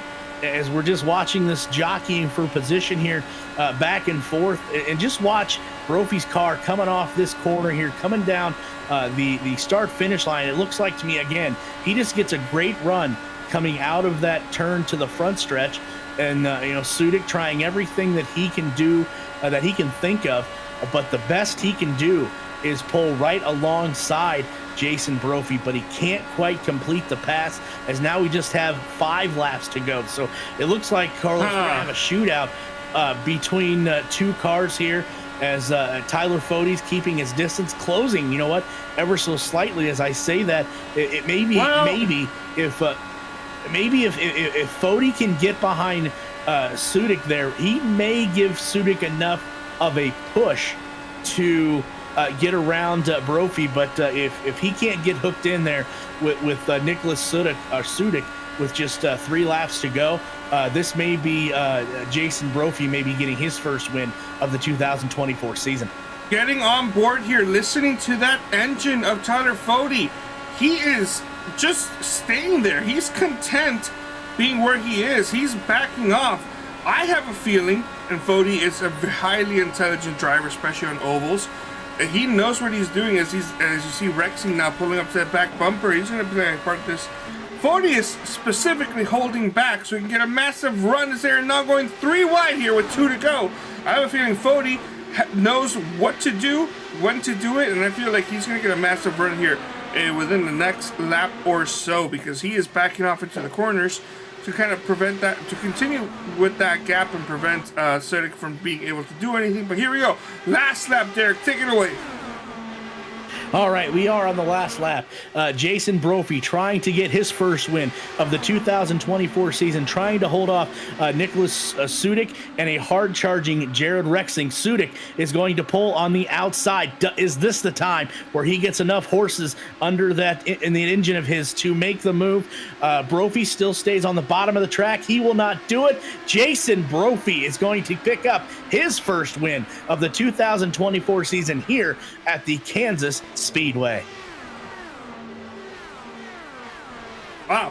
All right. Congratulations to Jason Brophy for picking up his first win of the 2024 season. As you see the unofficial results right there on your left, Jason Brophy comes home in first. Nicholas Sudik, who did everything under the sun to try to pass Brophy, just comes up a little bit short. He's going to finish in second.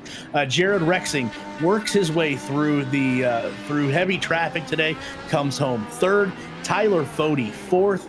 As we see a burnout here, is Jason Brophy trying to wait for his turn where he can do a burnout. So we'll patiently wait on the front stretch for that. But Carlos, Jason Brophy, rookie pole sitter, and he had he had his car dialed in correctly today. As you see, he's going around the track counterclockwise to thank the fans for coming here today. But I'm sure at some point, Carlos, we're going to see a smoky burnout.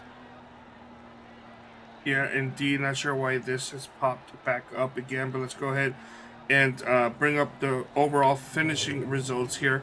Brophy from Private Label Team Hype gets the win, beating Nicholas Sudik from Team Watson Racing by 0.069. That's essentially 700. Yeah, 700ths of a second. I apologize there. Jared Rexing, independent driver. Somebody give this man a contract. Finishing in third place. Your podium 1, 2, 3. Tyler Fody. Unfortunately, I think Tyler Fody had something up his sleeve, but Jared Rexing made the move right when I was talking about Fody, and I think that kind of killed whatever shot he may have had to potentially upset here with the victory. Fody finishing in fourth, Tony Show in fifth, Hunter Smith sixth, Mark Murphy finishing tonight's race in seventh, Nick DeGroot finishing eighth, Victor Del Porto ninth, and Ryan Schold in 10th place. Yeah, good stuff there. You know, we opened up talking about this is going to be a race where we thought that the familiar names, the usual characters will find their way to the front, and I think, Carlos, that we did hit the nail there on the head, as you see there in the top 10. A lot of familiar names. A lot of great runs there. Is Victor Del Porto. I know he had to finish. He had to start rather towards the back due to not so great qualifying. He comes home with a top 10. What a race for Little Eagle Racing outside of Chad Frankenfield, who, he had a couple unscheduled stops that hurt him. And he had a great race overall too. Yeah, he absolutely. But all the accolades, I think, have to go to the rookie pole sitter and eventual race winner there, Jason Brophy. There coming home first. Give us a few seconds, and we will be speaking with all three podium finishers in tonight's race. Carlos, whenever you've got them queued up, we'll talk to them and ask them how their race was. Yeah, we're gonna go ahead and throw it to a quick commercial break, and we'll be back. And when we get back, we'll talk to a couple drivers here and there, and maybe get this guy some more water. So we'll be back. The NASCAR Cup Series returns to Worldwide Technology Raceway on June 1st and 2nd, 2024. The time to get your tickets is now.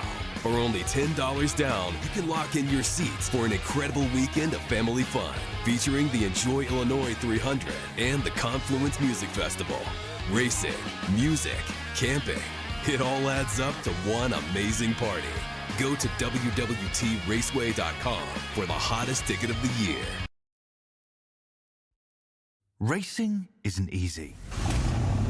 but experiencing it is. iRacing puts you in the driver's seat with the industry's leading sim racing game. Drive on laser scan replicas of the greatest racing circuits from around the world.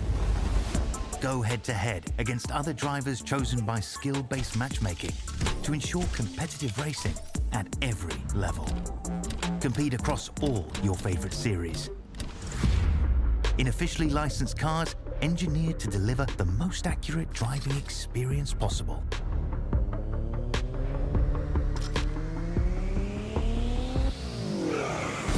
Join a race or host your own with players from across the globe. Race against the computer or in a league with friends. Feel the thrill behind the wheel. Visit iRacing.com.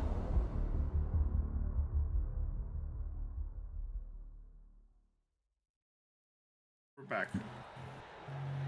And welcome back here. This is the post-race show where we're going to speak with a few of the podium finishers in this event today here on the Racer on Demand 300 here at the Kansas Speedway.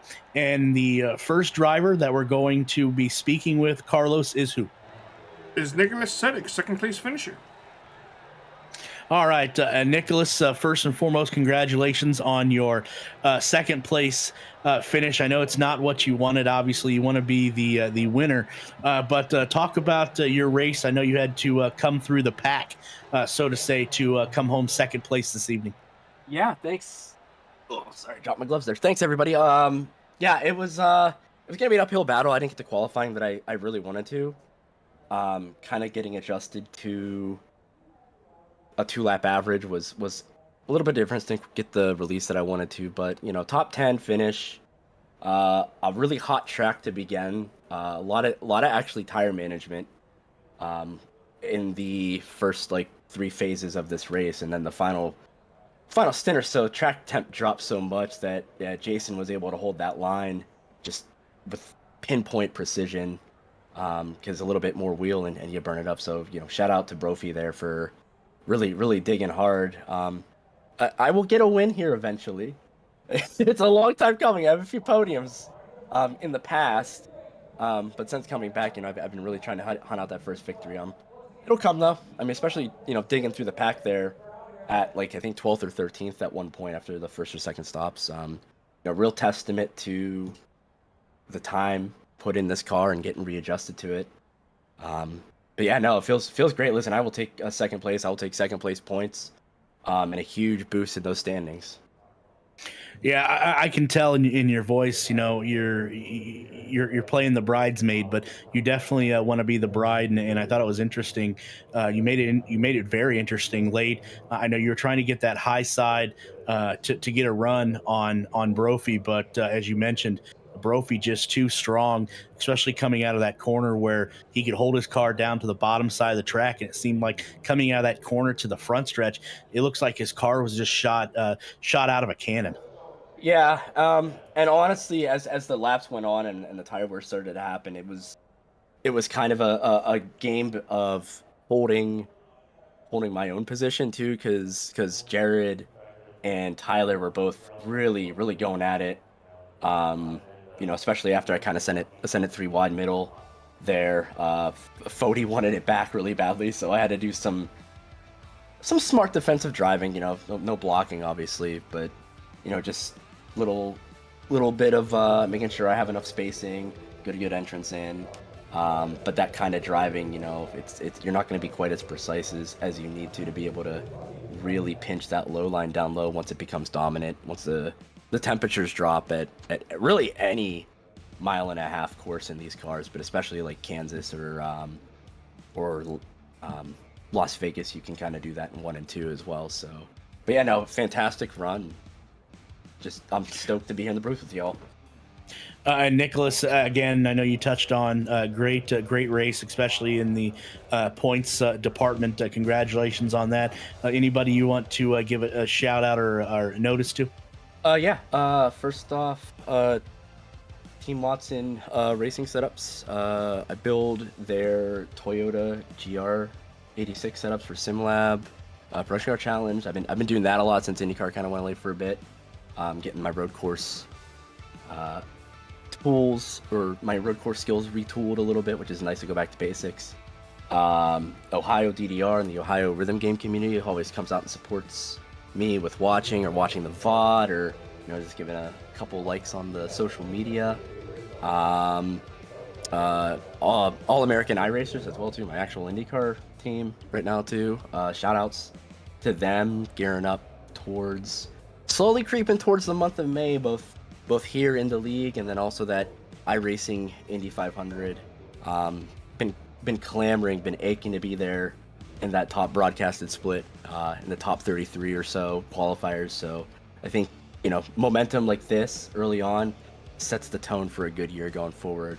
Arcade Monsters down in Florida, and my dog Jordy over here, who's passed out somewhere. I don't even see him right now. Oh, he's right behind me. Never mind. But yeah, and then Elite for bringing this, broadcasting this, and you all in the booth. Thank you. Nick, again, congratulations, second place finish, a little bit of momentum going into next week, and we'll talk to you then. All right, cheers.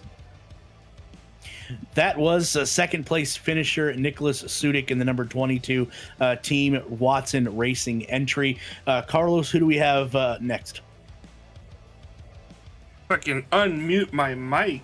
Up next is tonight's race winner for the Racer On Demand 300, Jason Brophy. Derik, take it away from Victory Lane. Jason, first and foremost, congratulations on a hard-fought victory this evening here at Kansas. I know you're going to have a lot to say, but tell us about your race this evening. Well, track position was pretty key, especially in the hotter portion early in the race. I never really wanted to fall back into anything, so tried to keep myself toward the front. That first run kind of got myself dropped back to third. Did a lot of fuel saving, had a good pit entry exit, was able to keep right on those guys. And then it was just a matter of just get the clean air where you can. Tires mattered a lot, but try and get yourself clean air where you can. Try and push your way forward. There were a few times it looked like there might be a fuel strategy, but the fuel strategy was going to lose out to the tires, and then there was a caution. So got to avoid the pit entries. I think felt real bad when Pinero had whatever in the world happened to him in my mirror. I know he's real strong. He was going to be a great fight. He's definitely someone, especially on the ovals, for me to measure against. I'm not as fast as him on the road, so, from that standpoint. But I have no idea what happened to him, but I know it was a, hard hit, and felt pretty bad that's the way that ended. Great battle there at the end with Sudik. Wasn't sure I was going to be able to hold the bottom like that for the whole run. Honestly, kind of surprised it did hold up. I was hoping if it was going to fade, it'd fade like 25 laps into a run. But the tires stayed on it pretty well. Had only a couple of sketchy moments. Felt like I was sliding a little bit, but was able to keep it low, keep it clean, and bring it to the finish line ahead. So, real happy with the race overall, how I did. Don't feel like I really put myself in any bad spots. Was able to keep the car clean and bring home a win for a private label team height. Jason, a lot to unpack there. It took us a few replays to see exactly what happened to Adriano Pinero's vehicle, and from what we can gather, and you can go back and watch those, he just had a little bit of bobble that sent him into the outside retaining wall. He hit the wall and then just was stuck up there. So, I don't know if that was something to do with his connection or whatnot, but it took us a few replays before we could dissect that. And you talk about exit and entering pit road. Well, it's interesting you talk about that, because when you would enter and exit that last corner before coming to the start finish line, you would hold the bottom of that line so well. It looked like your car was shot out of a cannon anytime someone tried to pass you on that high side. Were you surprised how well your car and yourself, for that matter, were able to hold that bottom line coming back to the start finish? Yeah, definitely. I think it was a little tougher in 3 and 4. I'd found in 1 and 2, there's a lot of grip right at the white line. If I could get the left front down by the line, the car hooked a lot better, and I could be a little more conservative with my tools, and so I could keep the momentum up. And it was really that whole last run just a matter of trying to manage how much scrub, keep from turning the right front the front wheels any more than I had to, because you could feel it just scrub the speed off. And the exit of 2 I felt pretty good. The exit of 4, it was more the entry to middle of 4 felt a little more like a struggle, and then the exit wasn't a big problem just because you scrubbed so much entry to middle. But I felt pretty good. That's where I would always seem to make my ground and get clear was entry to middle of 3. I could make enough ground and know I'd be okay off the corner. I had room if I needed it, but by the time I got through the center of the corner, the exit opens up so much that it was never really a concern. But the real trouble was the entry to the exit, or the entry to the middle for me. And so if I had that sorted, the exit was no problem. Yeah, well, you had your car working that low line all day. Nobody from Nicholas Sudik, Adriano Pinero back. When you got your car down there on that white line, like you said, it seemed like you got a little bit of extra horsepower or something, because they just couldn't pass you on that high side. But Jason, anybody you want to give a shout out or mention here this evening? Yeah, thanks Phil Krause, who's kind of helping me there at the end, my teammate with Private Label Team Hype. Tommy Milner again, Ty Stover, the kind of owners, runners of the team, for giving me a shot to run this. Went and saw them at the 24 Hours last week, so couldn't make Road America, but happy to be back here and running this Elite Racing League. Thanks, Chad, for putting it on. Thank you guys for broadcasting.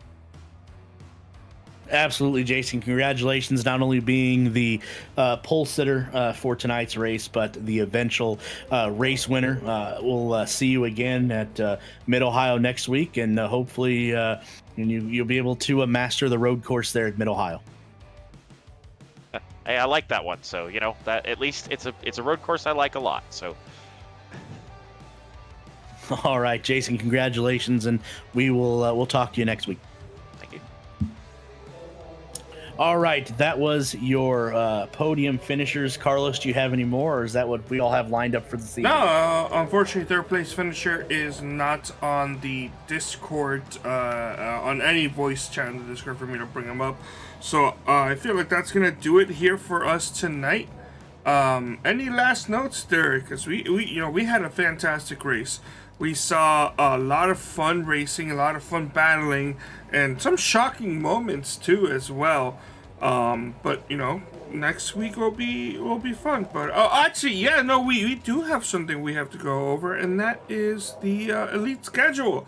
We just finished wrapping up Speed Weeks. Okay, so let's go ahead and get the telestream up and running. We've done Auto Club, we've done Road America, we've done Kansas. Next week is going to be Mid-Ohio. That's a fun racetrack to go to. I don't have too much experience at Mid-Ohio, both in stock car and IndyCar, but that one should be fun, and it's actually going to be the last scheduled broadcast I have before we go back to, I think there's going to be 2 additional broadcasts. I don't remember who's going to be producing them. But once we get to Legacy Phoenix, and hopefully here on out, we're gonna be going back to Robert Hill Jr. Being produced. So that'll be nice to have him back in IndyCar. Looks like senior, but I mean junior. But next week is gonna be my last one here for IndyCars at least for the foreseeable future. I got other stuff going on Thursdays that start up after that following week. But we just wrapped up Speed Weeks, and let's take a look at how that went, okay? Let's start off with the next broadcast coming on up, as it looks like I have to manually turn this one out. There we go. We finished the Stay Tuned Sports Truck Series at Daytona race. That was a fun one. In February 4th, you're going to Indianapolis Motor Speedway. That one should be a fun race. But wait, we're not done. For the Xfinity Series, excuse me. We finished Daytona, and then next week we are going to Michigan. That is going to be Mondays at 7:30 p.m. Eastern. And then on Tuesdays, that's the Elite Pit Pass Network ARCA Series. where we just finished January 30th, which, by the way, may I add, you should definitely check out the finish. A certain someone that is speaking may have been a part of a very close finish there, losing that race by 2/1000ths of a second. So 4 races done. Now we're going to Charlotte. That one should be well, let me do that one again. That one should be a fun race for everybody to watch and race. Okay, and then once we're done with that, Wednesday night, it'll be the Elite Belly Up Sports Cup Series, as my throat is dying, where we've done Daytona. That was yesterday. And now we are going to Homestead Miami Speedway, my favorite racetrack in the world. So that's going to be your week coming up here, in terms of the Elite Racing Networks and what broadcasts and series are coming up. But Derik, before we go, do you have any last notes, anything you want to add before we finish up tonight's show?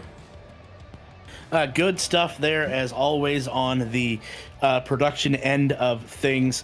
Next week we will be at Mid-Ohio, and Carlos, that may be coming at the right time for Adriano Pinero, who was coming into today's race, was the points leader. I would imagine when the new points come out that obviously he is not going to be the leader, but we've seen just a few weeks ago how dominant Adriano Pinero is on road courses, so this might be coming at the right time for him to get back that points that he lost here this evening. But other than that, can't wait to get to Mid-Ohio next Thursday and see what the drivers have in store. Hopefully it's going to be a competitive race, but also too, we do know that Adriano Pinero, if he gets out in race control, it could be sayonara to the rest of the field. So you just have to tune in a week from now and see the action from Mid-Ohio.